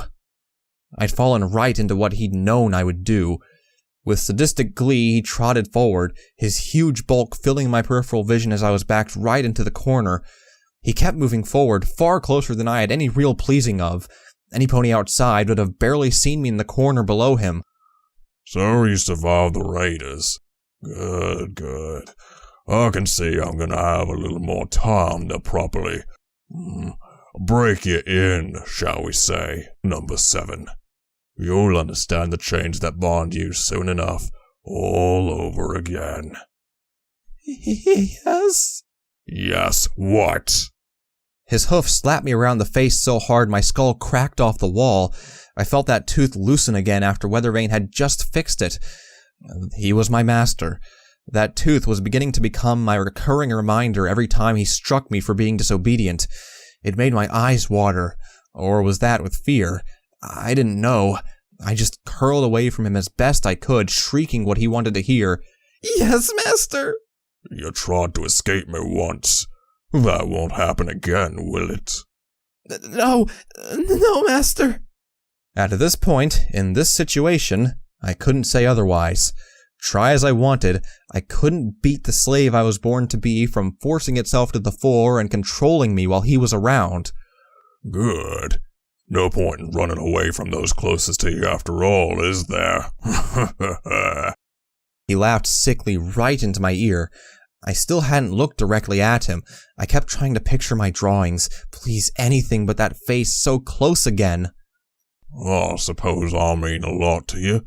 I should. We're closer than any pony else in this place. Each of us born to be around one another. But more than that, I did a little checking on the records of your slave life that are still around. Turns out, I visited Shattered Hoof when your mother was a slave, some months before you were born. I hadn't forgotten his theory before, but this brought new levels of chills to my heart. But then I noticed something else. His voice took a malicious tone all of a sudden. Look at me, number 7. Look at me. His hooves wrenched my head around as I felt spittle spray across my head. With a yelp, I opened my eyes out of fear alone as that sweaty, filthy, and disgusting face bearing a rotten grin bore down on me from mere inches away. Between the wall and floor behind me, he was leaning right over into my personal space once more. His oddly light green eyes wouldn't let up from staring at me, unblinking. I could see every detail this close, every filthy strand of his mane, each rotten tooth, that odd scar I'd never noticed before that ran under his mane from his left ear to just above his eye. One hoof pressed me right down into the corner, backing away all my space to less than about my own body's size. Recognize anything? I couldn't even shake my head. How about now? He held a mirror up with the other hoof. I saw my own tear-filled eyes looking right at me. I didn't understand. That was me. What? My eyes. Light green. I didn't know if he was simply lying or not.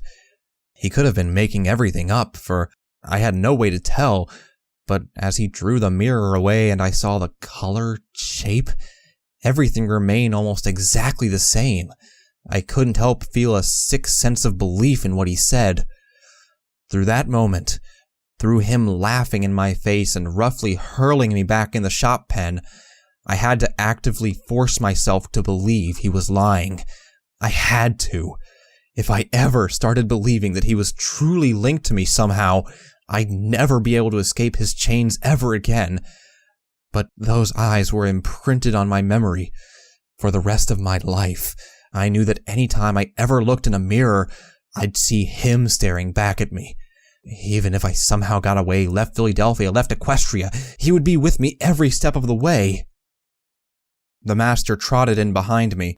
A unicorn buck assistant, skinny and clearly a hoof-looking type, levitated a clipboard nearby to the master's face obediently. Lying on the ground before him, I tried to crawl away into the crowds that were forming up for roll call. There were a lot of ponies in here, more than I'd thought. The multiple dozen raiders were actually outnumbered by the slaves who merely kept their heads down, hoping for freedom at the end of 2 years. In total, there might have been about 100 and a bit slaves in here. That said, with my eyes to the floor, that was a best guess. Right. Every slave get down here to ground floor. Roll call. Hooves clattered.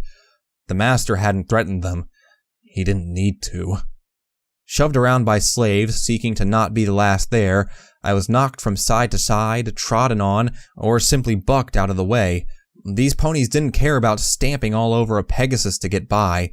Moaning, I eventually settled against the fountain inside the crowd, taking relief in the cool stone against my now swollen cheek.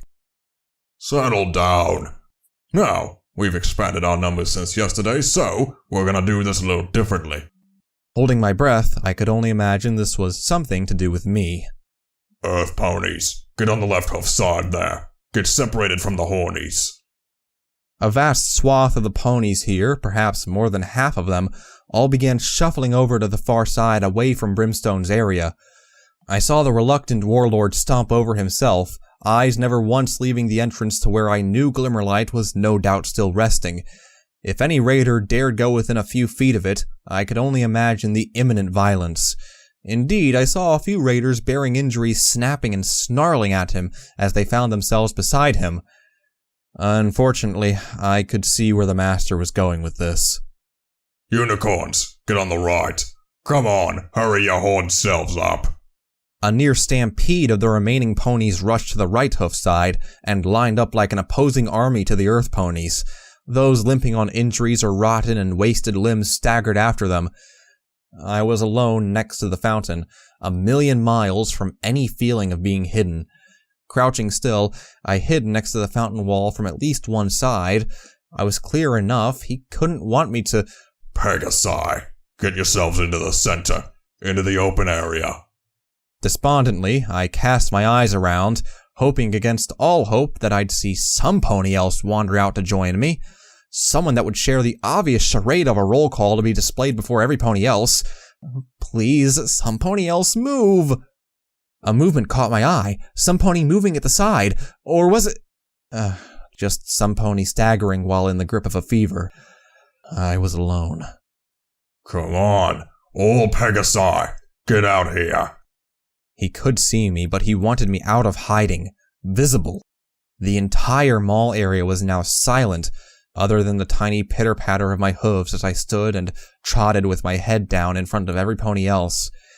Being forced to stand in the middle of the entire open space of the shops, I became the one little source of attention, a single point to be focused on, remembered, known, hated. I kept my head down. If I dared open my eyes, the distance to any sense of safety would be further than any road to freedom had ever felt. Head up, slave. Howling in pain, I stumbled and fell as his whip lashed the side of my neck. Quaking on the ground, I looked up at the master standing 10 feet before me. I'm here! The whip slapped off the ground near my legs just enough to skiff them, stinging like a rough slap to the skin. Skittering to the side, coughing on my scream, I tried to get to my hooves. I'm here, what? I'm here, master. He grumbled, seemingly finally satisfied. Now get up. I'll have no need for any troublemakers. Pegasi worst of all. His intent was obvious. The failure of his plan to use me as a gift to his raider slaves required the master to reassert his position over me. It was nothing more than a public display. Whimpering, trying to hold tears back, I stood up, cradling the whipped leg off the ground. The master began his routine. Names were called by the slaves, along with their slave numbers and type of race. Breezy Day, number 809, Unicorn. Harsh Hoof, number 331, Earth Pony. Brimstone Blitz, number 666, Earth Pony. He also quoted Glimmerlights on her account, number 005, Unicorn. The master didn't look too pleased at her lack of attendance, scowling as he nodded for her name to be checked. Name after name, number after number, Earth Pony after Unicorn. Amidst all of it, I stood alone in front of every pony else, shaking as I saw the master maintain eye contact with me, even while others shouted. Seeing me looking, he grinned and winked at me. Muling, I looked away, seeing raiders snickering at me from both sides, so exposed between both sides. I didn't even notice that silence had fallen. Come on, one more to go. Where are you, eh? The master looked around. Every pony knew who hadn't spoken, but he made a show of it. Murky number... Screaming, I staggered away as my face welted in pain diagonally over my muzzle. I hadn't even seen his whip approaching before the horrid crack of leather across my face. Dropping to my rear, I held both hooves over my already bleeding nose. That's not your name, slave. Don't lie to me. Number 7. Number... What was my number? Oh, goddesses, what was my number? 7? Number 7 is your name, slave. I want your number.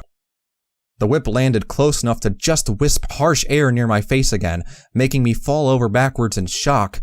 Raiders laughed, other slaves grinned, enjoying seeing the Pegasus the source of their overseer's attention. I don't know. I wasn't told. The whip snapped down on my right. I yelped and rolled to my left, scrambling up to my hooves again. You don't know? I told you, number 7. I wanted to scream, to frustratedly bellow that he hadn't, but I saw it in his eyes, that baleful look. He knew just as well as I did that he hadn't passed on the number to me. Your number is 007. Now remember. Yes, master. I added the latter part as I saw the whip raise again. My shrill voice pitched out and broke on the word master out of sheer fear, causing a group of raiders to laugh. From the other side, I heard some unicorn bucks mock my voice themselves. Somehow, I felt that if it had been me to talk, I'd have been punished. Double standards were very active when it came to Pegasi in Philadelphia. Or perhaps just to me. He snarled, stepping forward.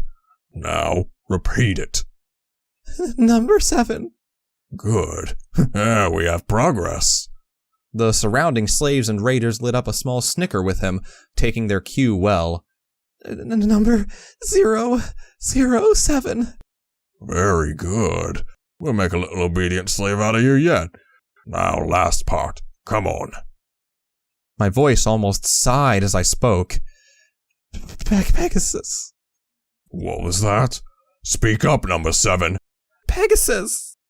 He drew back the whip. Tensing up, I whined at seeing the wind-up before it came down. It didn't miss. It landed directly on my fleece, striking my right wing beneath it. I felt the fragile bones and dead muscles spasm and flare in pain. Crying out, I staggered to the side.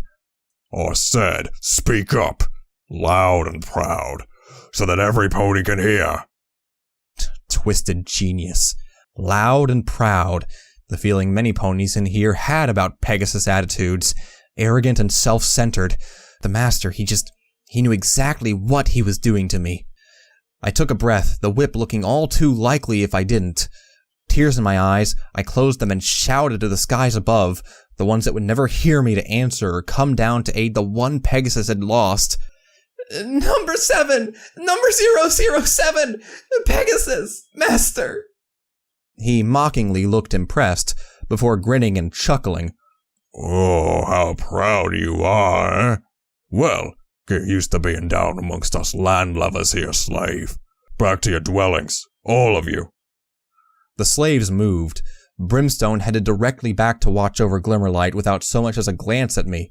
Raiders joked and raucously laughed at the display they'd witnessed. Some slaves still saw my voice as some sort of running gag. Others scowled as they muttered about the sky lovers.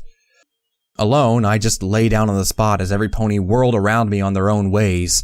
Stuck on the ground amongst hatred, I shivered with my head hidden under my hooves amidst one of the few remaining beams of light that centered right down on me.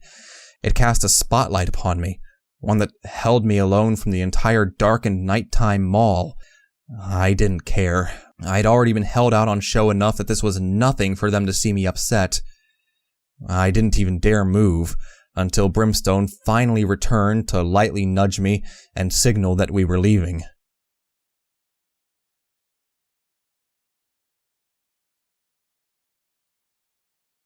An alien world. Stories in the past had spoken of places that were unlike anything ponies should ever see. Now, I was standing in one of them. The Philadelphia crater expanded ahead of me. a colossal scar upon the planet itself that would no doubt remain as a painful reminder longer than any picture I could ever draw. I'd imagined it as a perfect circle, but really that wasn't quite true. Tougher areas of rock or buildings had reflected the shockwave or the fire just enough to slow its progress. As such, the colossal border stretching in all directions was more like the ragged edge of an irregular cliffside than a geometric shape. There was no beauty here, only a mercilessly indiscriminate and vibrant horror. The entire thing had blown the earth away so harshly that to walk to the middle would seemingly take some pony a significant height below the usual flat surface of Philadelphia. A serried and ruin-pocketed surface flowed down each of the slopes from the sides in ways I could never have imagined. Smooth glass-like surfaces were in my mind, but the truth was that there was wreckage, collapsed housing that had fallen below the earth, and even small hills from chunks of rock too hard or too solid to actually be shifted by the balefire. It was almost like a small war zone contained in a weird-shaped bowl. No, there was nothing here but wretched and twisted devastation curled into its most heinous shapes. No wonder Red Eye was still sending slaves in. To hunt through all that refuse and loose earth for radioactive materials would take decades to complete. Even as I stared down from the massive piles of earth that surrounded the entire crater, I began to realize how easy it would be to get lost in that skeletal jungle of rock and metal. You know where we're going, Brimstone? The warlord had been standing, watching into the crater himself. We'd had to get by Red Eye's defenses around the crater by claiming we were on work detail. I'd still been depressed and hurt by the roll call earlier, enough that the guards believed our story that I'd been sentenced here for stealing. As such, we'd been lumped with large saddlebags each that they used for the materials. I'd wondered about the defenses. Why would they want to stop some pony going in? Then I'd noticed the guns had pointed inwards, and suddenly the dangers in here made perfect sense. The rot's old lab should be near the rough outskirts. We shouldn't need to get in too deep. He said to look for an angular metal shaft that would probably still have survived at that depth. Keep your eyes peeled, Merc. Brimstone was allowing me the freedom of working together here. Even he'd been shaken by the sight of the direct impact zone that ended this portion of the world. Alongside us, we saw ponies retching and coughing with radiation sickness that even outstripped my own wandering into the crater for their work. They almost looked ghoul-like, for their very flesh seemed to sag and hair was coming off in patches. Very quickly, I realized how glad I was Weathervane had treated me before leaving, and for his Rad-X. According to him, I'd have about half an hour before I started to feel it, hopefully enough time to get back to him. Approaching an hour would be a serious risk, assuming I didn't encounter any higher radiation areas in the process. Come along, Merc. No sense hanging around with this much rad activity in the air. He clambered over the earthworks and dropped down the slope with the rugged capabilities of a pony that was born to the wasteland's troubles. My own descent, delayed until I could push myself to take that last step, was somewhat less capable as I hopped, floundered, fell, and promptly rolled down the remainder before coming to a halt upside down, half buried in the earth. It was dry and warm, like a heavy sand with absolutely no real tension around me. I struggled not to breathe as I tried to pull my head and front hooves from the ground. Mumbling and trying to shout for help, I ended up just making something more akin to while waggling my rear legs around. Even by my standards, this wasn't particularly dignified. A quick tug on my tail ripped me free as I dangled in front of Brimstone, my tail in his mouth. Swinging back and forth like a pendulum, gasping for air and spitting out mounds of foul-tasting dry dirt, I eventually sighed as I grasped how hard this was going to be. There was absolutely no way to move other than to plow through the loose earth that had been chopped up by the balefire and shockwave. Perhaps if I could... He dropped me. Landing sideways, I flailed around until I managed to force myself up. No wonder so many ponies got irradiated here. Even aside from the ambience, the loose earth kicked up into your face, nose, and eyes every step you had to take. I'd heard of such an effect after large explosions, like a loose earth problem, but how did the ground remain this way after 200 years? Were megaspells so powerful that they corrupted the ground to never truly heal on its own? It wouldn't surprise me. After all, that's what had happened to Weathervane. We staggered on, Brimstone's heavy hooves not finding good purchase on the very unstable ground. Very quickly I felt my stomach twist. Fear clenched my heart as thoughts of the radiation piercing through my Radax-based resistance entered my mind. They were quelled as it rumbled. Malnourishment. That old, hateful presence across my entire life was still with me. It dawned on me that I still hadn't eaten a thing since Protégé's apple stew gift, other than drinking foul rat-away, a substance I suspected was dehydrating me even more if my dry and cracked lips had anything to do with it. I could feel my limbs trembling lightly from the hunger, that ever-present feeling that you never got used to as a slave, of never truly having enough food in you to feel full or properly fueled. Really, the only thing keeping it from affecting me too badly was the greater threats ahead of me in my mind. Shaking my head harshly, I looked around to try and take my thoughts off of my aching belly. Around me, I saw many of the regulars to the crater were wearing planks of wood on their hooves to spread out the weight. Those without were like us, their hooves disappearing up to the knee, or, in my case, torso on every step, and kicking up dust and earth everywhere. The entire operation was truly grim. Scrambling through fallen houses on their sides and under mounds of loose earth, they sought out scraps and valuables to throw into their saddlebags. I could see the mouths of the earth ponies were raw and scarred from the ragged edges they had to dig and scramble for. Unicorns lazily levitated things with little real power. Every few seconds I heard some pony shouting, either in a fight over who found what, or in a panic over some injury. The sound echoed in the lonely maze of ruin that towered above me on every side. I'd been a slave in some horrible places. I'd been an illiterate librarian assistant. I'd pulled carts and tugged scrap. I'd been a forced labor servant to a trader. I'd farmed rocks. But this was the most dreary and depressing sight I'd ever witnessed. Half skipping and half almost swimming, I kept up with Brim as best I could after snapping my goggles across my eyes. Wicked Slit had some weird ways, but clearly she knew a comfy set when she found one. At least in my service, they'd keep all this loose earth from my eyes, especially what was kicked up by Brimstone Blitz. His massive presence kept the more opportunistic hunters at bay as we headed for the location Brim had been told of. He had seen it from the lip of the crater already, after we'd climbed up the refuse pile. A single flagpole still oddly standing among all the ruin, or perhaps raised again afterwards by the most determined flag-bearer in history.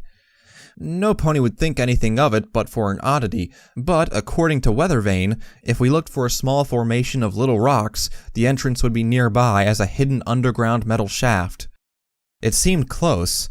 I really hoped we could just poke our heads in, grab what we could near the door, and then gallop off.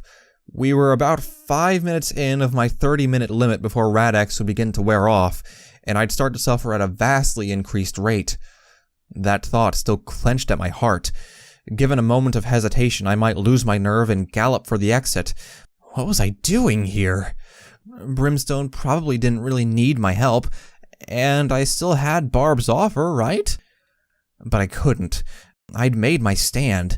I was going to put my hopes in these ponies, and just pray that something worthwhile might come of finding some allies. The fear of failure was so great in me that even one slip might convince me that it wasn't even worth ever trying again. I was hanging onto the cliff edge with one hoof here, relying on finding some help to pull me out of it again. As such, I was fearing everything that might aid in that failure, and of course, chief among it was the radiation. In a way, it was somewhat creepy. I couldn't see the radiation. I couldn't feel it right now either. Only through knowing was I aware of the malignant, magical aftermath accumulating in my body from the crater. I needed to take my mind off of it, get my mind off it all. Perhaps Brimstone would be open to conversation. Truly, I had reached the end of things available to help distract me, if that was my option. Brimstone? Aye. Well, it was a start. When we first met, I thought you were escaping. Did you honestly just run back to your pen? To Protégé? Aye. It wasn't much, but anything for now to build some conversation to stop my imagination running rampant in this place was good. Or to stop it settling on my lungs or my eyes. What was your clan like, anyway? I'm sorry, but I hadn't heard of it. You probably didn't. You were kept sheltered. And didn't feel like it. Brimstone snorted, looking around briefly. The look frightened me, but at least he was talking now. Whatever. There were about 100 of us, one of the biggest single clans. Some called us a gang or a warband, but we chose the term clan. It speaks of a proper bred group rather than a motley collection, for we only took in the toughest around. Caravan guards used to pay us in advance, so they knew they could promise safe passage to their clients. Any pony who wanted to join had to survive a 10-minute beating from the others. Sometimes I joined in. Those ones never made it, other than one. Reputation enough that other raiders paid us tribute just to not steamroll them, so we really had another 5 or so groups out there that I put chiefs in control of. Because of our size, we often split up, spread the misery around, you know. Okay, lots of talking. I was surprised as we trotted along. Perhaps this place was getting to the big stoic raider. I'd never get used to thinking of him as good or bad. He just seemed to drift too easily without presumably Glimmerlight around to guide him. Sometimes he felt like a noble redeemer, others like an unstable mountain of carnage ready to unleash its rage on any pony that rubbed him the wrong way. Yet that last line had almost sounded self-demeaning. You had other leaders then? My big 4. The toughest or nastiest ones in the entire clan, except me. 3 of them are in here, actually. 2 of them went to the pit. The third is a nasty piece of work called Barb, who took over the clan after I gave it up. He won't dare confront me directly about it, though. He knows what would happen. But back in the day, I sent them places. They went and did the job, got the loot, brought back any prisoners to our home camp. We hunted other raiders just to prove we were better. Sometimes we all got together just to scatter the shit out of the wasteland in some big attack. Took Ponyville that way. Most of the guards just galloped off the moment they saw us. I saw a nostalgic grin spread onto his face. Perhaps this wasn't a good idea to go poking around. Pity for them, Barb and his lot had their retreat cut off. He always was good at that sort of thing. That's why I made him one of the big 4. Not one of the Ponyville settlers survived that day. We made sure of it. An example. Don't fuck with the great warlord Brimstone. Any pony who goes to Ponyville now, they'll see my legacy. There was something disturbing about hearing this from his own mouth. That last sentence had sounded suddenly regretful amongst what else sounded like a boast. He stopped. That same melancholy seemed to overtake him briefly. Sometimes I wonder how many I killed as a warlord. How many I sold into these pits to die under Red Eye because he betrayed us at the Hoofover and took us too. How many families curse that name and weep at night for the lost ones. How many colts of fillies growing up without parents because of what we did. How many only growing up because of what we did. Brimstone stopped, turning towards me. It looked like he was having trouble knowing how to emote something. It makes you wonder what history will see of us. Will they remember the warlord or the repenter? Or just... fuck it. He stopped off ahead of me with a manner that implied I was not to follow or go too close to him. Somehow I got the feeling I'd stumbled on a side of him I shouldn't have seen. I'd seen him angry plenty of times. I'd seen him show regret or a more melancholic side before too. But that time he'd honestly seemed, well, upset.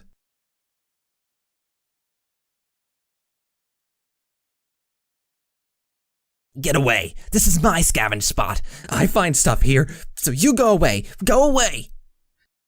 We'd come to the flagpole after 10 minutes of labored trotting, only to find a scavenging unicorn mare poking around. I couldn't even tell her mane's color. It was too dirty on the few strands remaining from weeks of radiation poisoning.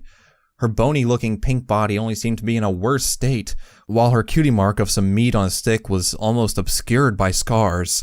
The rest was covered in rough fabric bandages over festering wounds.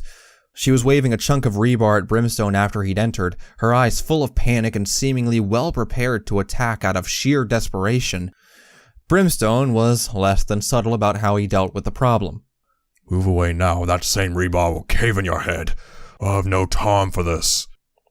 I could see this turning violent very quickly.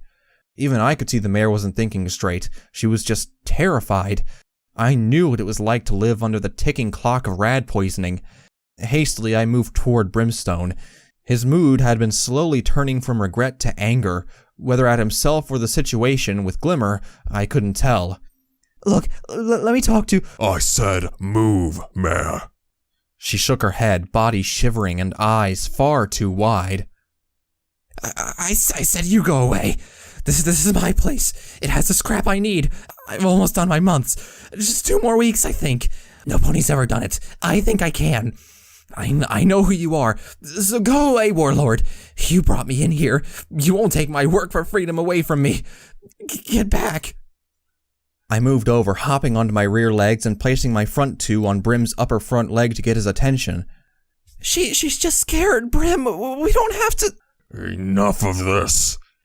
The air was knocked clean out of me as he swept me to the side roughly and charged forward. The rebar was grabbed in his teeth as I saw him barrel into the mare and knock her behind the collapsed wall out of my sight. I heard her shrieking until his war cry drowned her out. I huddled into a corner of the ruins, trying to get my lungs to work properly again. Brimstone emerged, spitting the bloody rebar out and motioning to me that the door was inside, leaving a moaning sound behind him. I could see the wild look in his eyes, and his entire body trembled with a dying frenzy. Behind him, the mare fled, if such a word could apply. She was limping horribly and holding her frayed and now blooded clothing to the side of her head. Any disagreement I had with his method here would go unvoiced. I never wanted that anger directed at me. It took a lot of willpower for me to get up and follow him to the hidden door half buried in the ground. It was disguised as an old radiator, just as Weathervane had explained to Brimstone. I kept my eyes averted, not wanting to see the sight of the poor mare as she wailed and tried to gather up what she could before unsteadily fleeing into the smog. Darkness awaited inside as I crept in ahead of Brimstone. After a few seconds, he followed, but hidden in the corridor, I caught him taking a last look at the dripping rebar before snarling to himself and slamming his front right hoof into the wall with enough force to dent the metallic corridor and send a ringing noise down it all. Fucking damn it. Too much like before. I can't lose you. It was barely a whisper, but I heard it clearly. It was becoming apparent to me just how badly this situation was affecting the big raider, knowing that the only savior to his life's direction was at death's door, and he was so far away from her. In a way, I could relate. Both of us were after the same thing, albeit from different approaches. Something to prove we were who we wanted to be, not who we started as. Glancing at the thick darkness ahead of us in the metal corridor, I flicked on the faulty light of the pip-buck and cast it around the entrance. I wasn't terrified of the dark, rather more dark that could contain something, such as whatever it was that Red-Eye was worried about coming out of the crater. But right now, I was too afraid of the raider behind me to even consider hesitating in the job. Instead, I pulled off my goggles and left them around my forehead to see better, before advancing past the doorway and being struck by just how quiet everything suddenly got in here. Inside was what amounted to a bunker entrance. An empty guard booth sat to one side behind thick glass. I could still see their hat sitting on the chair. Beyond that, perforated metal stairs led down underground past an already open cage gate. Clearly, this was a larger complex than we'd been told of. Particles of dust floated in the air from the still atmosphere, but somehow I got the impression it was just as contaminated as outside. We were 15 minutes in. This had to be quick. The hooves of my companion clanging off the mesh stairs hardly let the silence be unbroken. so I took the opportunity to move ahead a little and try to stick to the shadows. It gave him some space to think, and kept me away from that noise. But the further down I went, the more I was beginning to realize that this stairwell was not ending. It just kept going deeper. The entire stairway was just one long, cramped way down, with shutters every so often that seemed to have just been wedged up. The steel frames, deep shadows, and flickering light of my pip-buck didn't do much to make it seem anything but an intimidating stairway into the underbelly of the crater, into the heart of the balefire. I tried to push such imaginary thoughts from my head, but with this place hidden away for years, even from Red-Eye, I couldn't help but feel like I'd stepped into something distinctly not in Philadelphia. Feeling the stairs creak and occasionally bend below me, I wondered what the standards of this place's construction were. After all, it had survived relatively intact under the very sight of the megaspell. 10 feet further, and the darkness gave way to something different to my right. A doorway. There was one door, at least, on this descent. It looked like a small guard post intended into the right hoof side wall. If I had to guess, maybe somewhere to go if not on door duty above? I waved to Brim before disappearing into it. I don't know what I expected, but it wasn't much. A small desk, a smashed terminal on it beside a lot of strewn papers and small relics of whatever guard used to spend his days sat away down here. Given the relatively minimal security, I imagine the building that this had once existed under was the real place that would have kept ponies out. After all, this entrance used to be a good 40 feet below ground until the balefire wiped it all away. Kept ponies out, I wondered. Or in. I sifted through the guard's belongings. A rusted old toaster had been smashed on the floor, and the sink above it gave out only a thick brown goop. Nothing really made sense to my eyes, all written notes and documents beyond my ability to read. With his heavy tread, I saw Brimstone's head poke in through the doorway to what I now knew was likely a common room or shared office space. Briefly, I contemplated asking Brimstone what any of the documents said, but at that moment, I doubted what he needed was me badgering him to be read what this old skeleton's groceries— Wait, skeleton?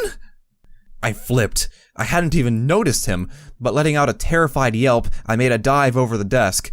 The pony skeleton had been dumped in the corner, bones cracked and lying around the main body. Brimstone just grumbled at my reaction, before wandering around to have a look himself. He knocked it with a hoof, snorting. "Now this just ain't right." I hate skeletons. I was whining, and I didn't care. The past, it's just horrible to think about. I don't like being reminded of it all. I see him or her, and then I see a few things on a desk. I just can't help putting it all together. These ponies died as they saw their world come apart around them. Brimstone glared briefly, raising an eyebrow, and poked at the desk, before rotating a small picture. Craning over the furniture, I had a look myself.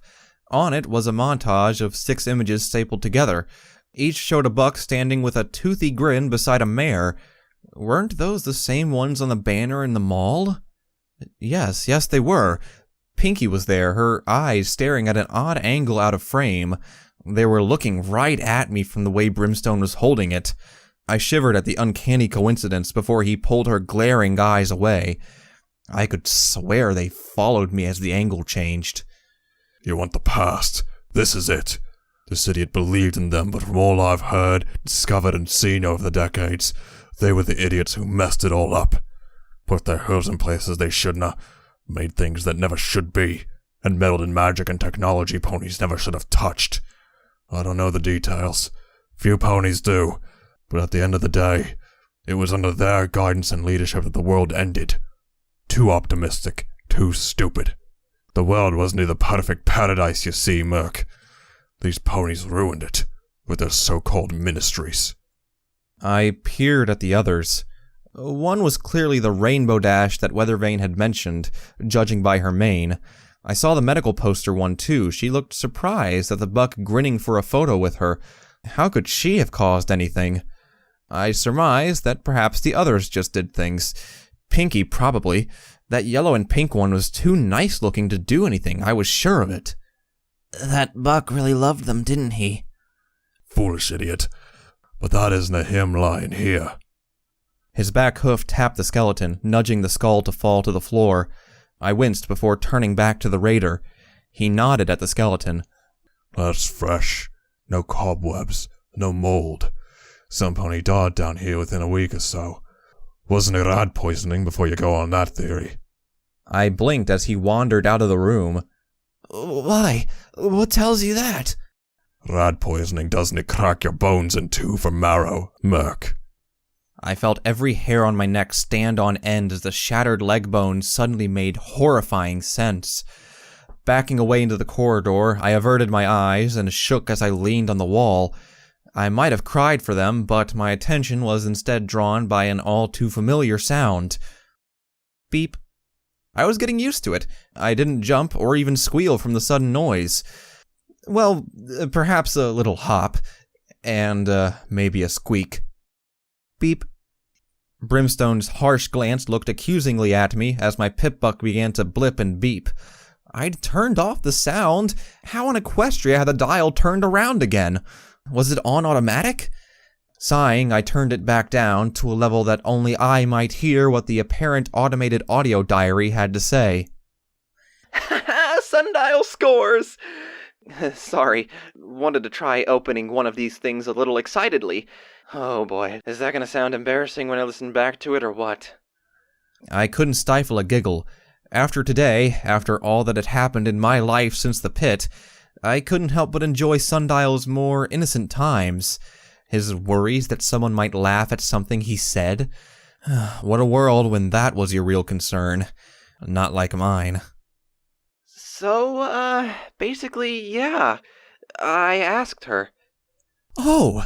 I gasped slightly, feeling my cheeks turn up in excitement. What had she said? And, well, she said yes. I got a date. Well, I had one since I'm recording this at night. Skydancer. She's just wonderful. Everything I said she responded to. She makes me laugh. I tell you, she has a mean sense of humor, too. We're meeting again tomorrow night before she heads off to Manhattan for delivery. Wow. How did she come into my life like that? To just appear from nowhere, help me, and immediately become so important? I could believe it. I'd met two mares who had done the same for me. Little Pip and, well, the mare. I really wished I could see her again. So, yeah, times are good. Well, my times are.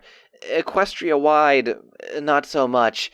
My old buck's not too pleased that I'm still working for the Ministry of Wartime Technology. You know, Ministry Mayor Applejack came to meet us at the new factory yesterday, too. She's incredible, really. Totally on our side, aiming to have us make more armor than weapons, and even hinting that we may get to work on some new projects soon. I could have sworn she looked a little upset as she spoke of it being made to protect the ponies from having to die, like... Yeah, I had guessed it was about her brother. Big damn hero, that stallion. But I've signed up to the work. Longer hours, sure, but a higher pay and I get to protect ponies. These ministries aren't so bad. Really, they do want to help us. I don't believe what they all say quietly about them. Although Pinkie Pie is kind of freaky. A little grating to see everywhere you go. She even sent me a personally written birthday card this year. Nice, but, well, weird.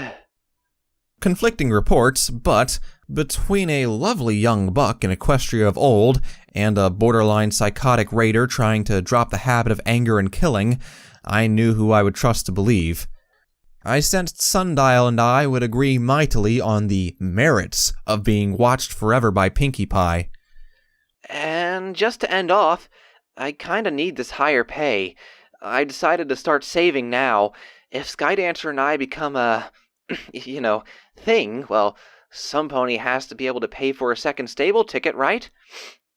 Okay, night shift time. Wow, I'm properly happy. Hopefully all this war business blows over and Skydancer and I can just spend time. Well, I'll, see you later. Alright, that just sounds weird every time. What should I say, though? Beats me. Damn it, I forgot to talk about my cutie mark again. I promise I'll get to it next time. So, yeah, happy Sundial signing off. Bye-bye. Bye. What was that? My eyes shot upwards. I'd been following Brimstone further down into the complex without even really realizing. Oh, nothing. Just me being weird, I guess. Brimstone seemed to take that as a satisfactory conclusion. Wait a minute. And turned back to what was in front of us. The complex had opened out into a room lit by a single, almost non-functional strobe light above. It was pretty big, stretching perhaps 10 feet upwards and about 15 feet to the other end, where a huge metallic door was clearly locked shut up a flight of mesh stairs. All around us were vents in the floor, long since disabled, no doubt. But my eyes were instead drawn to the way it was decorated. Little slips of paper covered the walls and floor. Were they pamphlets? The tribal designs were haphazardly coated on the walls. I recognized them. They were like Brimstone Blitzes. Zebra war paint designs. I chose them to scare other ponies, but this... He leaned closer, reading the words of a slip of paper. It says, "The Blessed Children of the Striped Way." Oh, there's a mouthful. What the hell is this? Zebra cults under Philadelphia? I honestly hadn't got a clue to even answer, but even as I stood up, I jumped on hearing a light scuffing nearby. What was that? Where did it come from? I backed off toward the door in fright as my eyes ran from side to side. Where had that noise come from? Murk, what's wrong? Something in here. I heard another, and another. Little dry shifts of material on metal. Then clicks. I knew that sound. I'd had enough of them pointed at me over the years to scare me. Safety catches on firearms. Below! Brimstone, watch out! The vents! I was almost too late. The first vent erupted open in a burst of dry air as a black, white, and rotten figure hauled itself up from the duct beneath it. Ghouls. Brimstone was just adjacent to it. If I hadn't shouted, they may have gotten him. But forewarned, his left hind leg lashed out and kicked the vent right back down on its hinges so hard it left a dent as the lid crashed down on the occupant. A sickening crunch of metal colliding with flesh and bone rung out, and the vent slammed shut again with the figure slumping away. It wasn't enough. All around us were more popping up. They weren't zebras. I could see them clearly, ghoul ponies painted in zebra stripes over their barding and weaponry. Clambering from the holes in an ambush, they completely surrounded us. Behind me, I heard a crash as wall panels ripped out, and two more galloped down the hall at me. Hideous, dry war cries filled the chamber. Brimstone either didn't notice or didn't care for all the intimidation as he hurled himself at the nearest ones. One front hoof roughly knocked a pistol from the magical grip of a unicorn while he threw his entire weight on one that was still trying to get out of the vent. Flattening it, Brimstone's hooves beat the first ghoul's head off the ground twice before a quick twist hurled the unconscious body at his comrades. 3 more fell as they attempted to cluster together for a charge. A shotgun roared. I saw a zebra-colored ghoul collapse against the wall as Brim threw him in the path of the shot. Struggling to sort his aim from the massive recoil, the ghoul was bucked square in the chest into the wall where he lay silent. There was nothing I could do. I ran. In these places, with no way out, I did what I'd always done. Found a corner and curled up. Gunfire echoed a dozen times in this small space. How they missed Brimstone was beyond me. Or was he just that good that he had known when to dodge behind some wounded ghouls? He was using the cramped arena and their thick numbers against them, even as his colossal size allowed him to simply pound any pony he met into the ground with unyielding force. But that same size was his weakness. It didn't take them long to figure it out before I heard the carefully aimed shotgun blast. I wanted to scream, but as I saw the mighty raider rock to the side and grunt in pain before staggering into the wall, I knew it was over. Blood flowed from his side where buckshot had split open a dozen wounds. The ghoul took aim to finish it.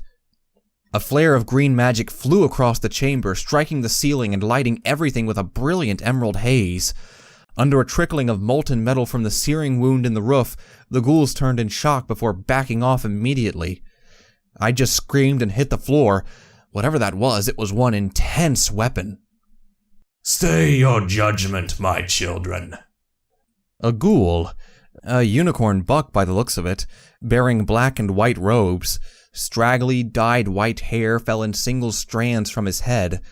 Held in his magic was an ornate yet rusted magical energy pistol that looked like it could incinerate a Brahmin in a single shot. As every ghoul in the chamber bowed to him, I galloped over to Brim before realizing, what could I really do? His right foreleg was badly wounded to the point where he could do little but limp. With a snort, he cast me away before pushing himself up, stamping the injured leg a few times and swearing colorfully enough to make me blush. How dare he talk about Luna that way? Pilgrims, you approach our sanctuary with strange intent. Tell me, do you bear the signs that shall stay our hoof? Or did those in the station send you? The ghoul priest? What was he? Whatever he was, he moved toward us. I stood between him and Brimstone before realizing how pointless that was. We came to find some things for a friend. Things we were told were here. Some sort of stuff that helps against rads used in making medicine, and some silver bouncy ball. Yep, definitely a born traitor, Murky. The ghouls hissed to themselves as their leader's eyes narrowed before trotting around me. You speak of heretical relics, little one. He spoke with a raspy voice while waving his glowing horn over me.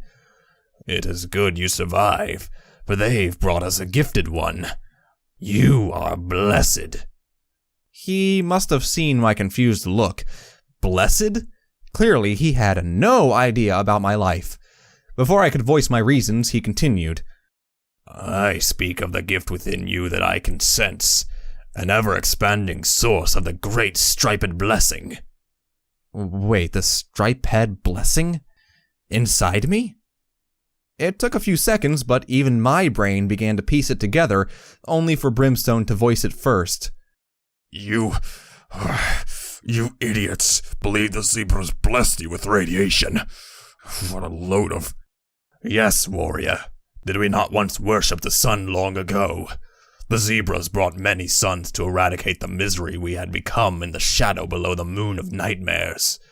In their wake, we've been blessed with the purity of the flame, to be converted and blessed for all eternity that we may continue the work of the striped ones. That was what they gave to us, the will to carry on their mission, even as the world was cast in brightness. You've been chosen, little one, by birth, I sense, not as we were by those who came to this city. I could see his horn glowing again. He must have had medical training to spot my irradiated infection. Had he been an associate of Weathervane back in old Equestria if he knew about this place?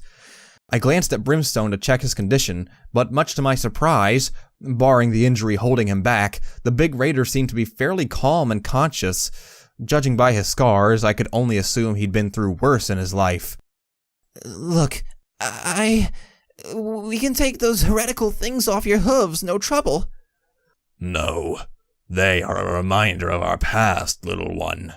But I do invite you and your partner inside. His markings denote that he has liking to our blessed faith. Perhaps you will learn, as we did, and understand why you are special. But we cannot risk the great deceiver, or the bringer of the past, to touch the items that would give them power. The who? The great deceiver. The one of us who left our cause in early days to commit heresy. To create substances to purge the blessing of the stripes from those who would be its children. Who took our great prophet and leader to hold him in eternal confinement. Weathervane. They were talking about Weathervane. Had that crazed ghoul he'd locked up been their old leader? Just what had happened over 2 centuries between these ghouls? As for the bringer of the past, he is the one who conquered the surface, that place we will one day hope to return to. That is what we were tasked. When they told us, take Philadelphia, we will liberate the blessed from his baleful gaze. Red Eye? They were fighting him? That explained the defenses around the crater. It was against ghoul attacks from a hidden lair that they didn't know about. Now, I must ask you to enter. My children here are eager, and do not see the gift within you. Come. I wasn't sure. These ghouls were insane. Radiation as a blessing? Becoming a skinless, rotten, and living corpse was the true way forward? The gift of the zebras? Someone who told him to fight against Equestria? I wanted to just get out of there, but the items we needed were no doubt inside. Besides, looking at the fanatical and heavily armed ghouls, it's not like we had a choice.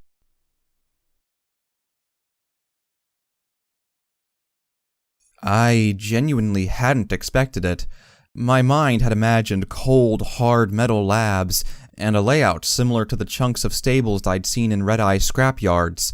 Instead, the inside was warm, full of rich wood textures, and more open than I might have ever expected.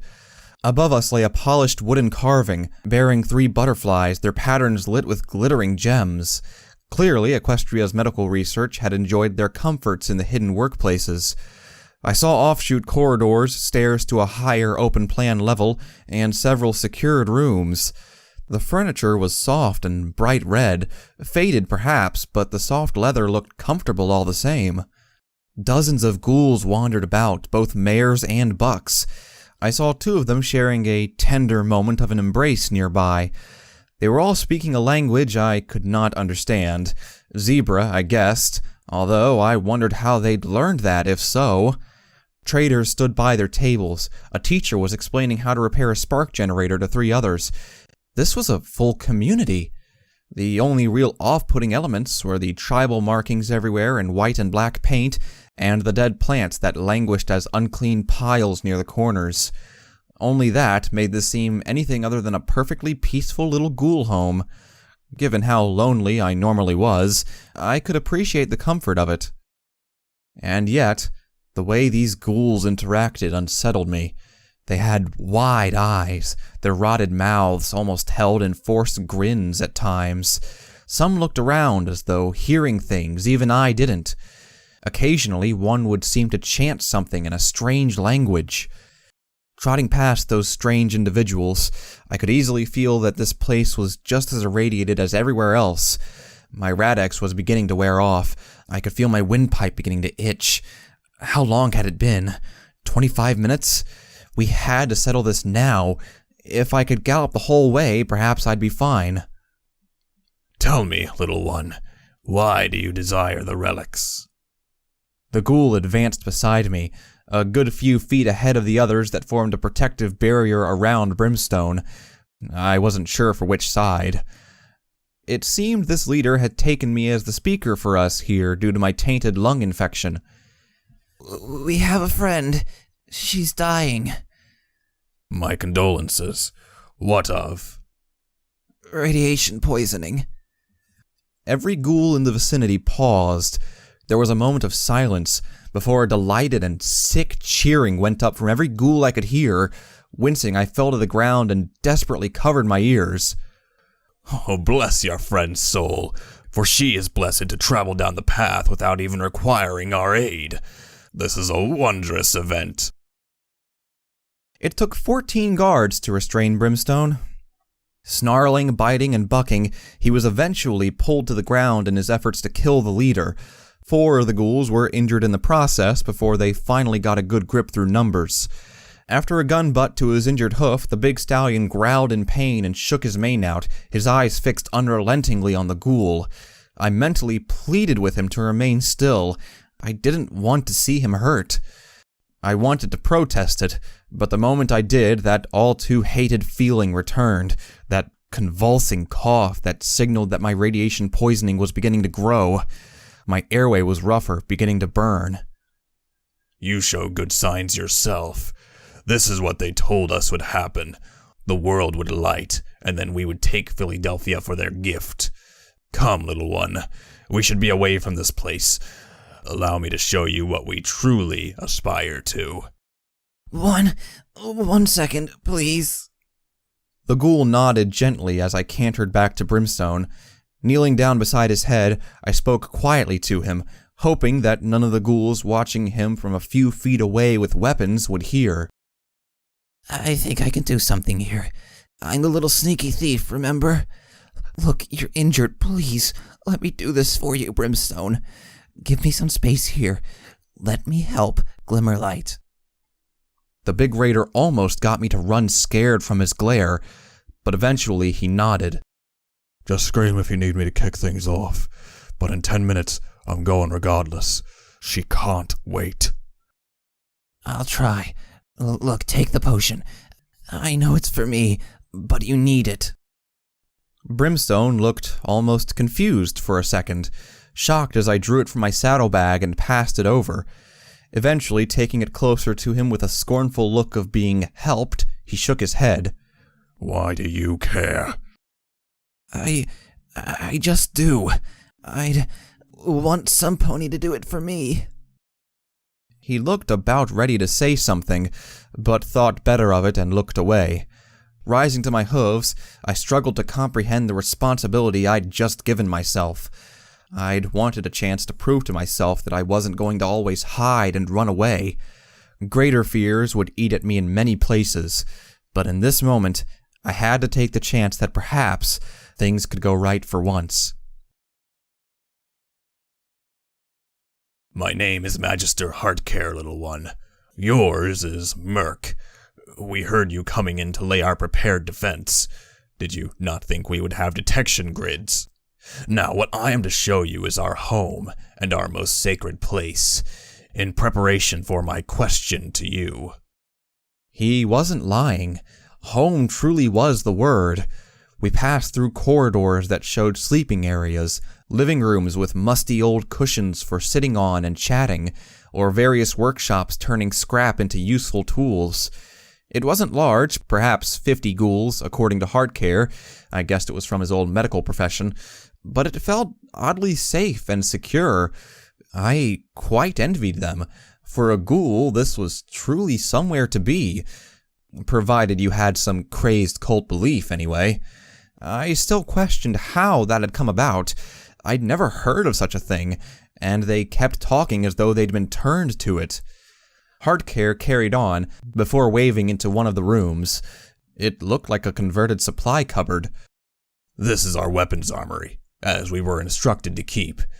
You are lucky I saw you for what you are. A potential convert, blessed by radiation. Someday, these will be the tools to bring about the revolution in the name of the striped blessing.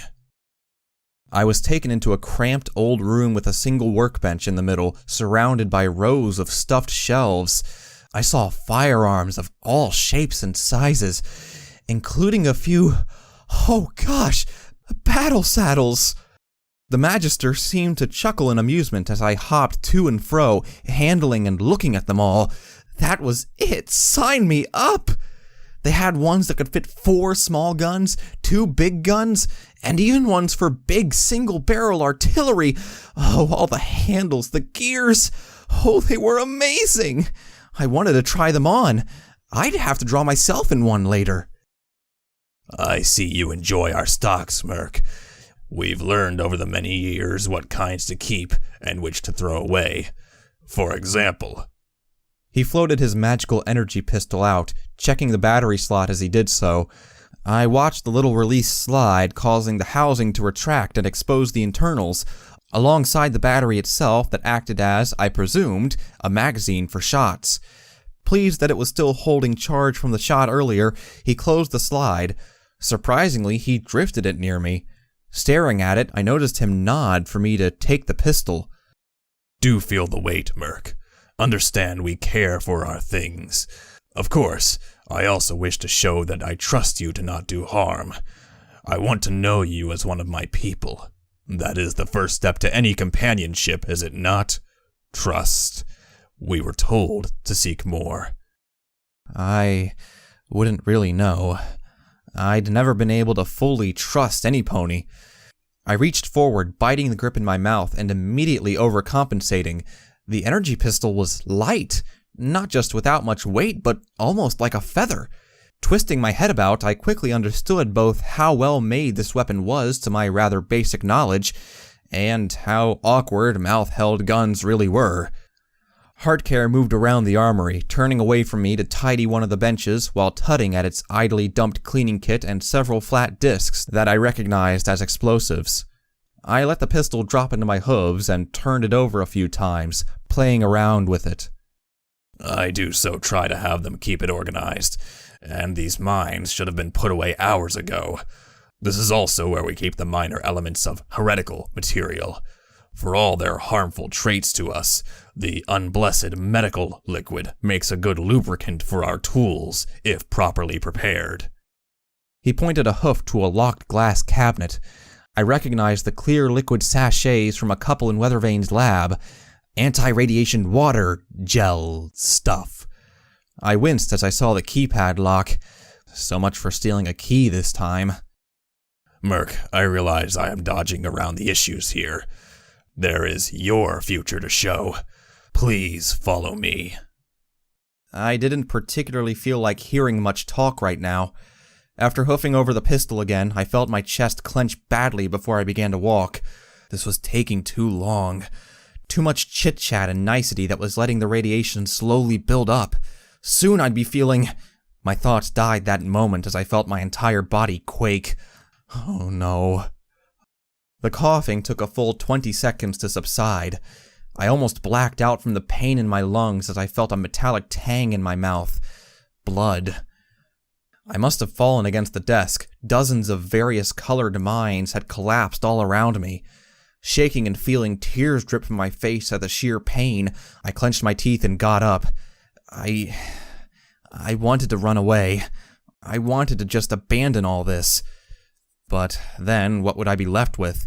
The guilt and a lack of self-confidence all over again? I had to press on. I had to. I had to prove to Brimstone that I wanted to save her too. Show him I was worthwhile to have around and to build trust. Heartcare had moved on to await me catching up. Good. With a cheeky slip in the saddlebag, I added a little insurance to my presence here before pushing on after him. Even if things turned out fine, it'd do well to keep me in good stead with Barb. A temple. This place had a temple.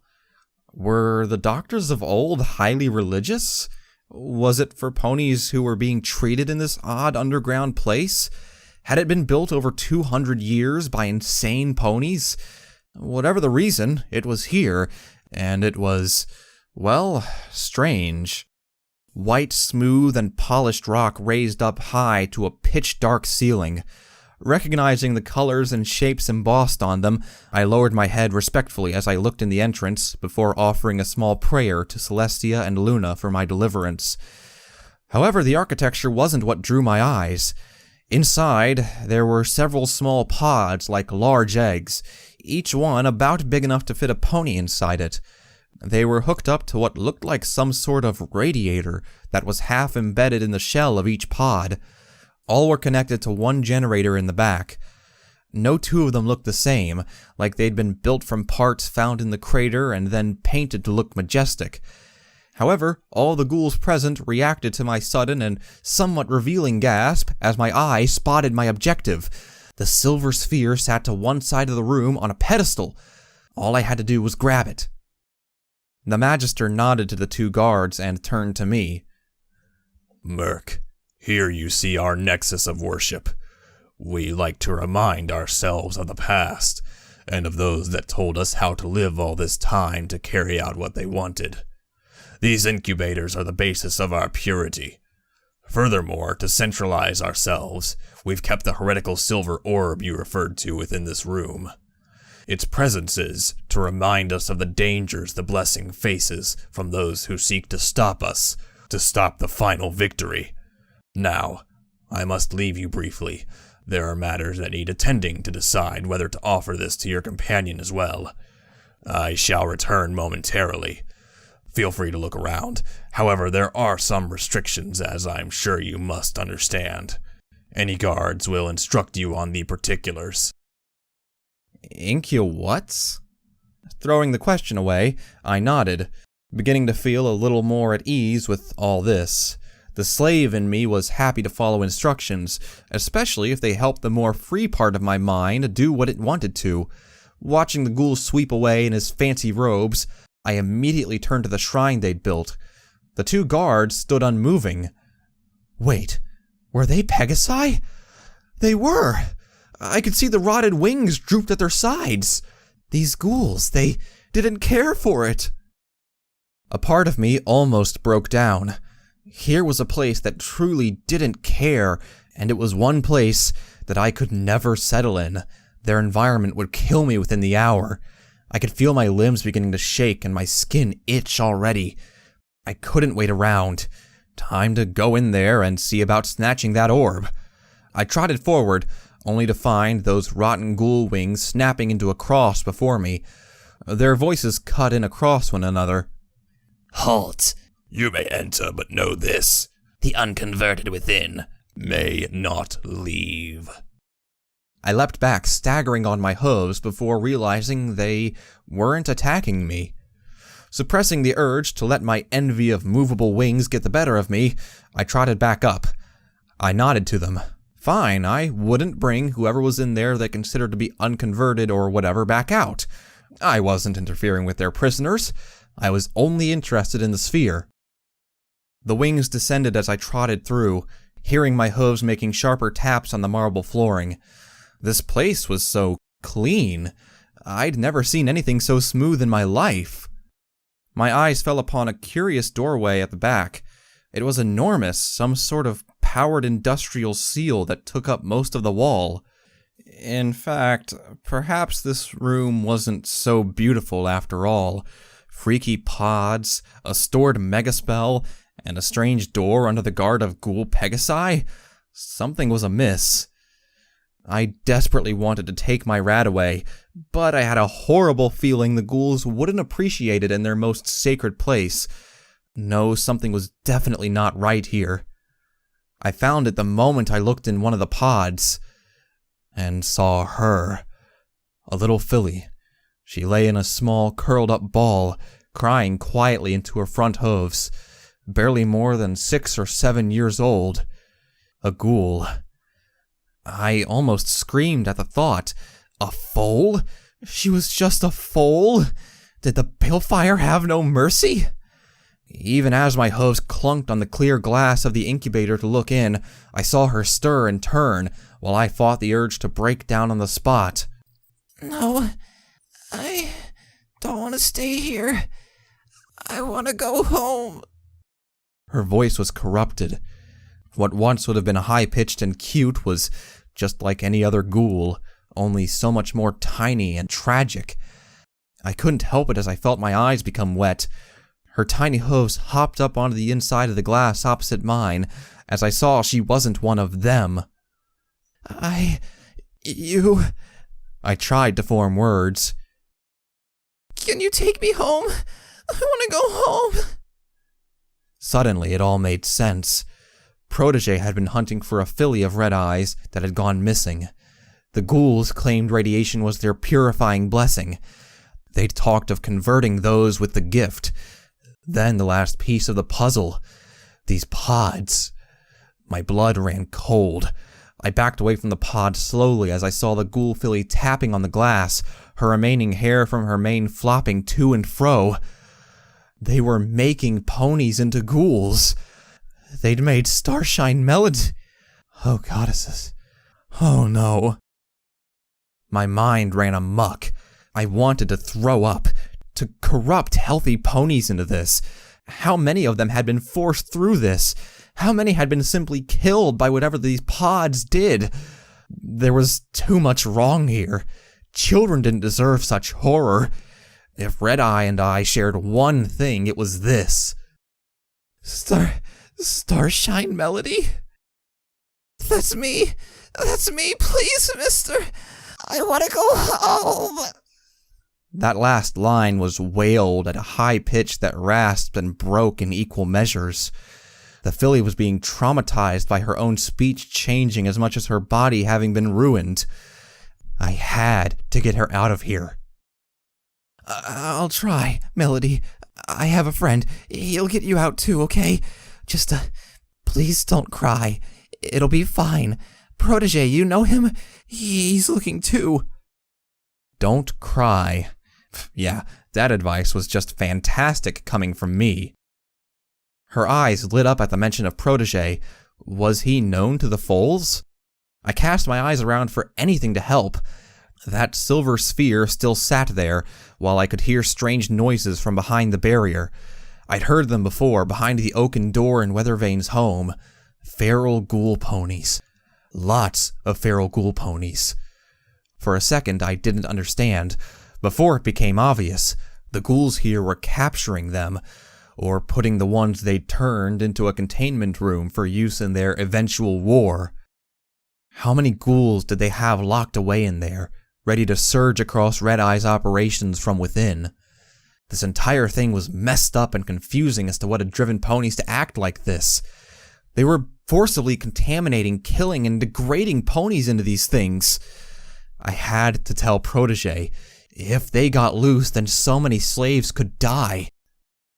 Little Merc, I see you have met our latest convert and accepted our offer yourself. I swerved to face the Magister. He stood resplendent in his robes, flanked by the 2 guards as they marched in. I trotted toward them. I needed out to get Brimstone Blitz, but stopped as I realized they weren't just standing in the entrance, they were blocking it. What have you done to her?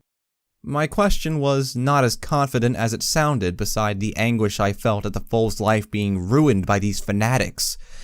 I felt my voice break as I tried to articulate it all into voice. She has been saved, joining our... She's just a foal! I've seen enough. I want out. I need to talk to my... The guards not tell you, Merc. You may enter, but the unconverted may not leave. But she's there! She's not... I paused mid-sentence as the reality began to dawn. They hadn't meant just her. They meant in general. They meant me, too. I panicked, galloping suddenly to try and rush past them. The 2 guards, driven by Pegasi agility to match my own, were not taxed to grab me and wrestle me back in with little effort. Oh, I'm sorry, Merc, if you did not realize. But you must see this as the best solution. You hate Red Eye. That much I can see. The bringer of the past shall fall to us, and you shall help. Bless you, Merc, for we grant you a rare gift not seen in aeons since the Great Fire. He raised his hooves in the air as he reared back, before looking down at me. Slumber in the incubator, Merc. Immortality awaits. I don't want it. I just want to see Brimstone. Hardcare smirked before nodding the guards forward. You imply you have a choice. Bless this poor pony, children. He will see the truth eventually. The guards lashed forward, grabbing my hooves and torso. I struggled against their foul, sickly bodies, screaming and thrashing as best I could. Slowly, inexorably, I was pulled into the pod opposite Starshine Melodies. I could see her wailing and hammering on the glass. Despite my best efforts, the guards stuffed me in there. There was only one other thing I could do. I took a deep breath. Brimstone, help! The cry ended in a spluttered cough as I was bundled in and the pod shut while incapacitated. Blood sprayed over my hooves from my mouth as I struggled to breathe. Bless him. Purge the corruption from this poor child's body. In the name of the great zebra stripes, we commend him to purity. The pod activated as I saw the 3 ghouls bobbing their heads, chanting and screaming verse in the zebra tongue. A low-pitched whirring gave way to a pulsating hum, and the air became warm. The radiator-like machine beside me in the pod began to glow. A sickly, incandescent lime green quickly filled my vision. The throbbing of the pressure was making my head hurt. I thrashed around, kicking up the pillows and covers for more willing participants as my hooves battered the tough glass. My pip-buck suddenly wailed with a horrible mess of static as something in it reacted to the overwhelming levels of radiation, like a whirring, clicking, and squealing all combined. The screen was trying to flash something. My entire body was warming up as I felt my inner chest cavity swelling, burning, convulsing. I couldn't see. The green had filled my vision and imprinted on my eyes that I couldn't even see the outside. Only the cacophony of their chanting resounded in my head as the machine worked up a gear, and I began to feel my very flesh burning. Vision swam as I collapsed. No, becoming a ghoul. I didn't want it. I didn't want it. It would just make me a slave for all eternity. A fate worse than my own, even now. One last, desperate idea formed, and I reached into my saddlebag for the mine I'd hidden there. I heard the magister scream something as I saw it from outside. Briefly, I wondered if this would just kill me, but matters were too desperate. Better dead than enslaved. I slid the safety catch away and hoofed the pressure plate before jamming it into the radiator machine thing. I curled up with my back to it, pulling the sheets and pillow inside around me for what good they would do. At least I'd stop them from using this ever again. I was a little disappointed when it didn't explode.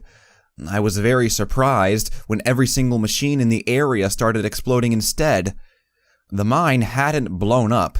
Instead, it had whined and sent a blue, arcing magical spark that enveloped the entire pod and gave me a shock that was more uncomfortable than truly painful, making my mane stand on end. A whine from the machines grew louder, until the generator the pod was attached to detonated with a sharp bang, sending shrapnel flying off my pod all around the room. The green glow died away as the power died and deactivated the lock. Taking the small chance, I put my shaky and weakened strength into pushing it off. The magister and guards were down, staggering around with wounds from flying machinery when I dropped to the ground, my vision swimming. Cables sparkled around the floor, and pods popped their lids with their generators discharging green magical energy in savage arcs.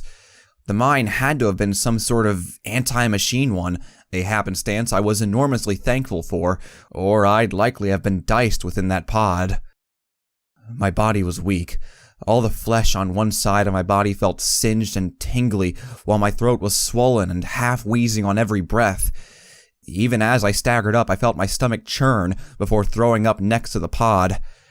Oh, that was a lot of blood. Pulling my goggles on against the smoke, I looked for Starshine Melody. Almost falling from hoof to hoof, I dragged out my Radaway and set the sachet in my mouth before almost tripping rather than trotting toward the next pod. Star! I coughed again, spraying Radaway over the dead machine. No, I couldn't waste any. Desperately hoofing the packet, I tried to rescue as much as I could while looking around. Starshine! Where are you? The little filly was terrified, curled up near the edge and wailing in that raspy little ghoul voice. Come on, we're going home. Her wet little eyes were quivering as she stopped and looked at me. Are we? Yes, on my back, quickly. It wasn't fast enough. The guard was on me. He was badly wounded, but managed to shove me over with sheer weight and howl in my face before trying to restrain me. I felt a hoof slap the side of my head once, twice. The third I felt being pulled back, before ceasing as the guard fell sideways, from Starshine leaping onto his head and biting his ear. Brave filly. She'd bought me a second, but what could I do? I had no weapon. Oh, wait, yes I did. I reached below my stomach, grabbed it from my stash pocket, and with a sharp swing swiped the metal ruler across the face of the ghoul. With a sharp slap of impact, he cried out in agony, going down as it left a searing mark across both eyes and his snout. I felt elated and powerful. Never underestimate the metal ruler. At least I knew he could regenerate, and no guilt from this one. Quickly, Starshine, hop up! I knelt down, trying to ignore my stomach clenching to cough as she clambered up. Feeling her hooves around my neck, I was very glad for the high neckline I'd sewn into it, as I saw her wasted-away skin. Staggering over, I grabbed the silver spell sphere, slid it into my saddlebag, and tried to find my way to the exit in all the machinery's dying smoke plumes. My entire body was failing, but I'd survived. I'd even knocked over a guard and was rescuing a foal. Was this what it felt like to be a hero like Little Pip? Watch out! Starshine's warning turned to a scream as I felt some pony grabbing her, trying to pull her off me. The Magister had found us and was howling as he yanked at the poor kid. You will not take my child. She is ours. They told me I needed to do this. I was weak. I was a coward. but I did not appreciate foals being harmed. Stopping all resistance, I hopped backwards, raised my right back hoof, and shot it directly under the magister to impact that little sweet spot that any pony could do harm to, no matter how weak they were. As it turned out, ghouls made very strange sounds when bucked in the happy sack. I felt him writhe and fall off of Starshine before I kept moving to the door. Almost there. Almost there. My energy was running low. I wasn't built for fighting.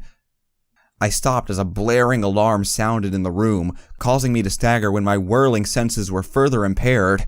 The noise was so loud it threw off the balance from my ears.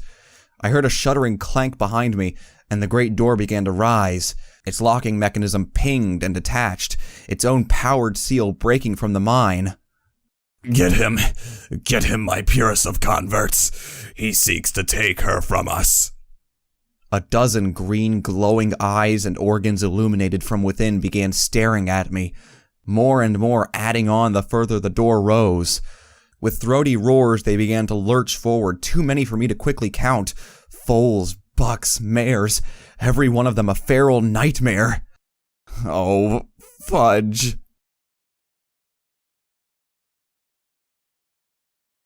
I found Brimstone in the main corridor, smacking a ghoul into the wall so hard that they just seemed to crumple. Clearly, he had found and raided the armory, for I saw multiple bent weapons all across the ground and a sack of anti-radiation fluid across his back. Great! Just great! Merc, who's the filly? I didn't even stop. Racing by him, I just kept going. Run, Brim! The sphere. I've got it! Just run! You got it? I just screamed over my shoulder as I worked my little hooves as fast as they could go toward the exit. Brim! Just run! Brimstone snorted before turning and seeing what was following me. His eyes went wide. Oh, fuck. We burst from the hidden doorway at top speed. The moment I hit the looser earth, my speed slowed from the extra weight of Starshine on my back. She was still squealing at the howling of the ghouls behind us, making me wince every time she screamed in my ears. I felt myself go down, tripping in the loose earth until Brimstone threw her on his back instead. I could swear her scream was more at him. Pandemonium broke loose the moment the ghouls emerged, exploding forth like a tide of rotting zombie flesh and galloping with uncanny ease across the dusty crater base. They quickly drew attention. Slaves cried out, panic broke loose, and every pony in the immediate area fled in all directions. Those wooden shoes were good for balance, but terrible to gallop in. All around us I heard screams and shouts to the slavers on the wall for aid. Blood-curdling howls roared into the sky as the ghouls fell upon such a cluster of weak ponies. Streaming through the ruined carcass of a few buildings, I saw slaves being run down by the horde as they fell to the ground. Agonized wails as they were bloodily ripped apart set my heart to clamp. Or perhaps that was the radiation doing that. Every step now I could feel my lungs complaining. My vision was darkening. I couldn't fall now. Not now. Above us I could hear screams for the guns on the smaller wall. Slavers were running to and fro. Spotting the ghoul rush, I saw griffins dive from above.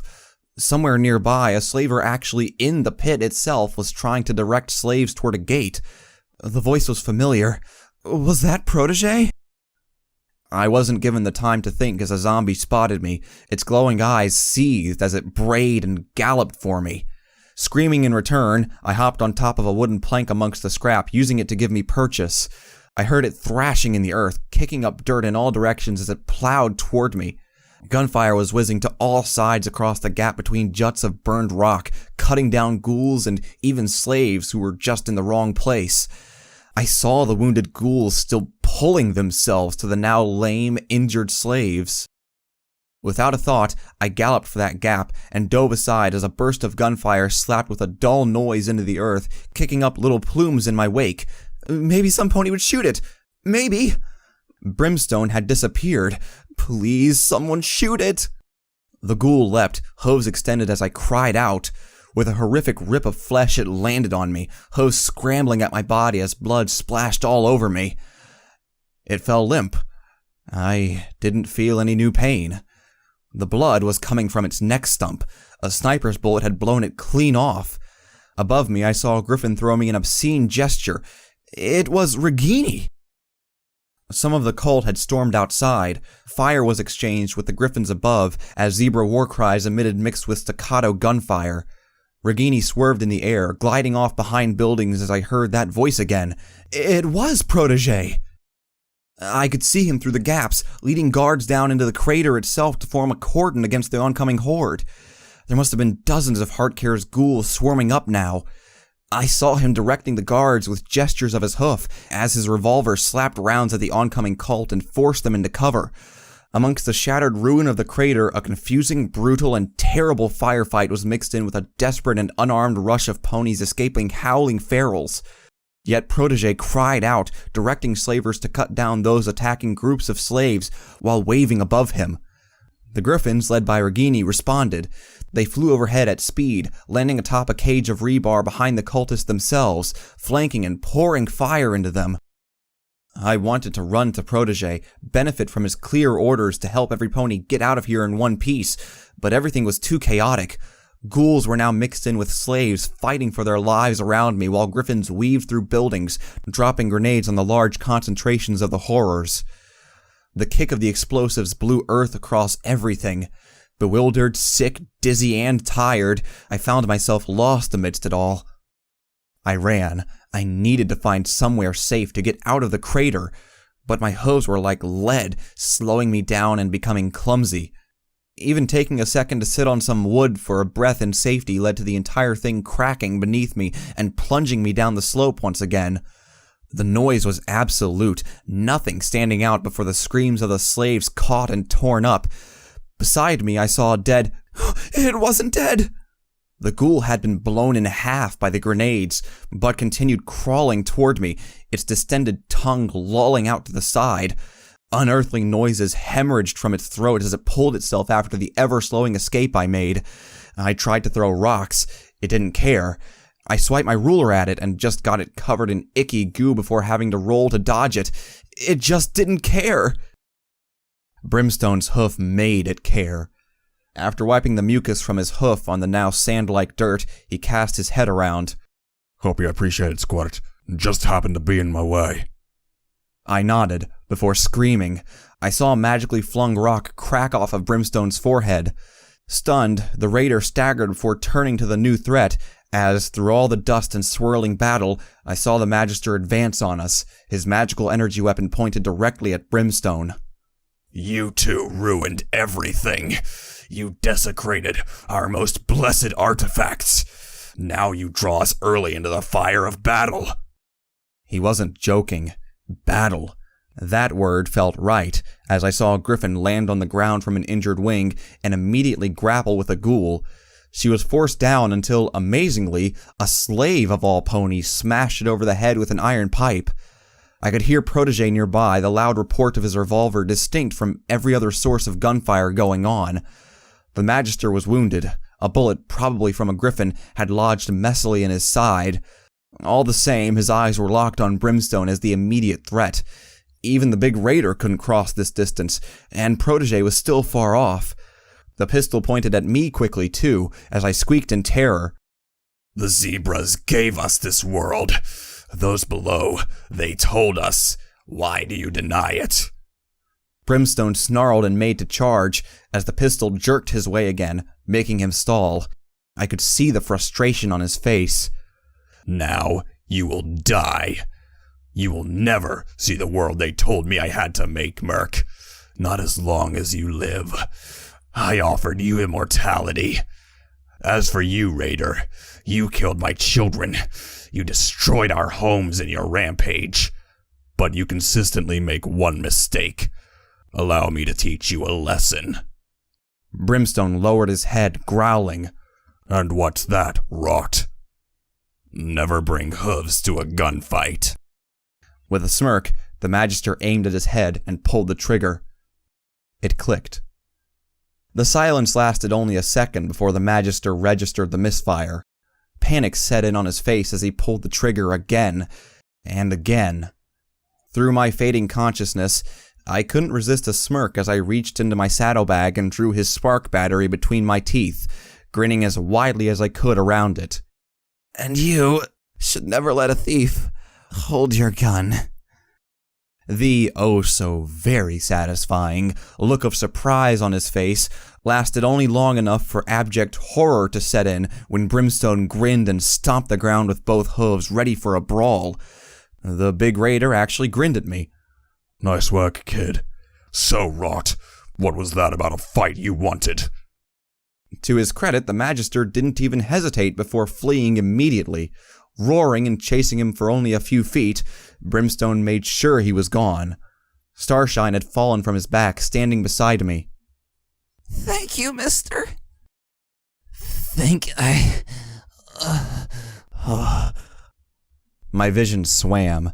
In the aftermath of the confrontation, I felt reality slam home. This wasn't good. The coughing began.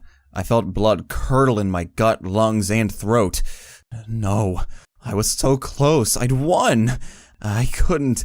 Not now. But it wouldn't stop. I couldn't breathe. I tried to move, but the loose earth didn't even let me drag my hooves correctly as my balance fell from under me. I fell to my knees, feeling Starshine shaking me with her little hooves and shouting off to the side. Through hazy vision, I staggered and convulsed, only briefly seeing Brimstone running back to me. Merc? I didn't reply. I couldn't open my eyes. I could feel blood spraying from my mouth. I threw up. I couldn't take air. Oh, goddesses. I collapsed, unable to breathe at all. Oxygen deprived, I felt myself going into shock as I spasmed with the failed effort to take in air. Only a vague, muddy sense of having even heard Starshine scream as she shook me, or Brimstone bellowing, Merc! Something shook me before I just went numb, and let it overcome me as my lungs burned up and clogged. I finally gave up as the radiation finally won out. Merc!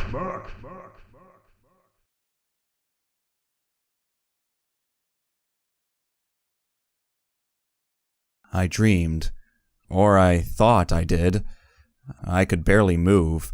My limbs were heavy and felt restricted, like I was locked in a cloying blanket. What could I see? Nothing. I could see nothing but a small light. Wait, that was something. Nothing made sense. What way was up?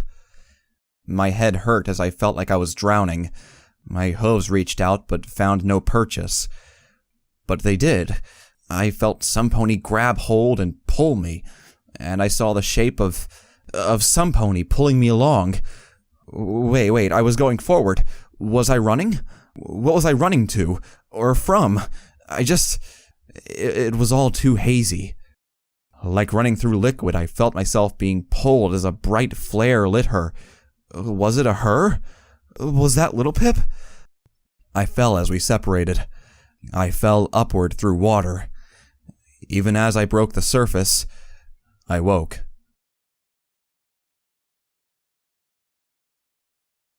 My everything ached.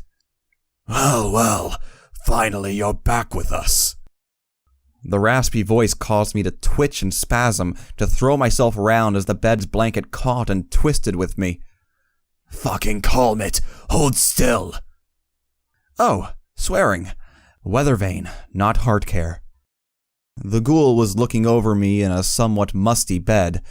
This was the hospital, but not his own little area. No, this was one of the wards I'd seen. I tried to look, but the motion made my lungs twist and my stomach heaved. Careful, he muttered as I threw up into a convenient bucket. It was strangely orange. Had I just been drowned in Radaway? You're lucky to be alive, you crazy little bloody idiot. You'll be fine in a few hours once the medication has time to work. Magic is handy like that. But you may take a little while to quite feel 100%. Your temperature has gone down by about 1/5 of the way to normal since that rad fever.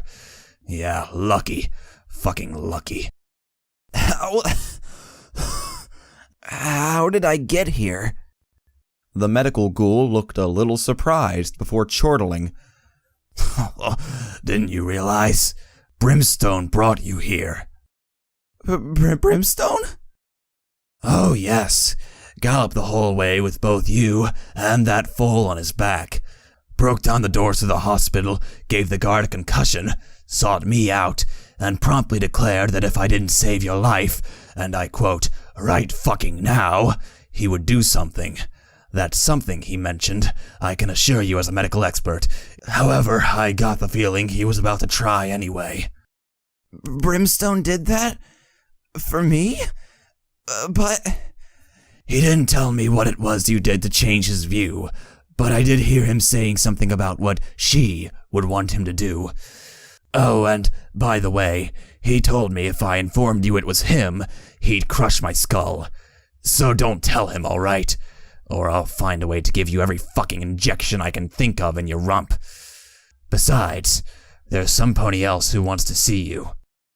He trotted off after tapping a rat-away to my chest. Wait, Weathervane! The rat purge! Weathervane didn't answer. Instead, the newcomer did as he trotted into my shock. Glimmerlight is, last I heard, recovering, said Protege calmly, trotting amiably into the ward and pausing in the entrance. Brimstone apparently left for her the moment he dropped you here. Rather literally, so I am told. I squeaked. My master was here. I wasn't in my cell. Oh no. Protege held up a hoof to quiet me. Now, I'm not even going to pretend I'm not disappointed that you felt you had to escape me, Murk. I like to think I'm a kind pony. As such, I was prepared to punish you as befits how I run things. I dislike workers attempting to escape me, to escape their duty to Equestria. He trotted closer to my bed, magic fixing the blankets over me to not be as messed up. An odd move while talking of punishment. But it seems I'm inclined to drop it, and not even ask how you got out. I know my own building, so I'm sure I can guess how. I trust it will not happen again. But no, my punishment is stayed only by that you have inadvertently done me a great service, Murk. We turned back the tide, but you saved one of Master Red-Eye's foals. Starshine Melody has been returned to him. Master Red-Eye was quite delighted, if saddened by her condition. I nodded, trying not to allow a relieved smile on my face that Melody had, in her own obtuse way, saved me from Protege. Is she all right, Master? It is sad to say the condition is, as we know, non-reversible. She will not grow properly. However, Master Red-Eye is kind. He has still granted her a home under him. Melody will be safe. As for the ghouls, those who did not charge out were exterminated. My jaw dropped. Wait, all of them? But there was... A small army, yes. Master Red-Eye sent his alicorns on a personal mission. The deterrent is now clear for all to see. The foals are off limits to harm, and any who dare do so will not go without vengeance for their assault upon the children of the New World. They, or their leader, shall not be harming any pony else, Murk. I guess that's good. Protege nodded slowly, patting the bed, taking off his eyepiece for a moment. Yes, Murk.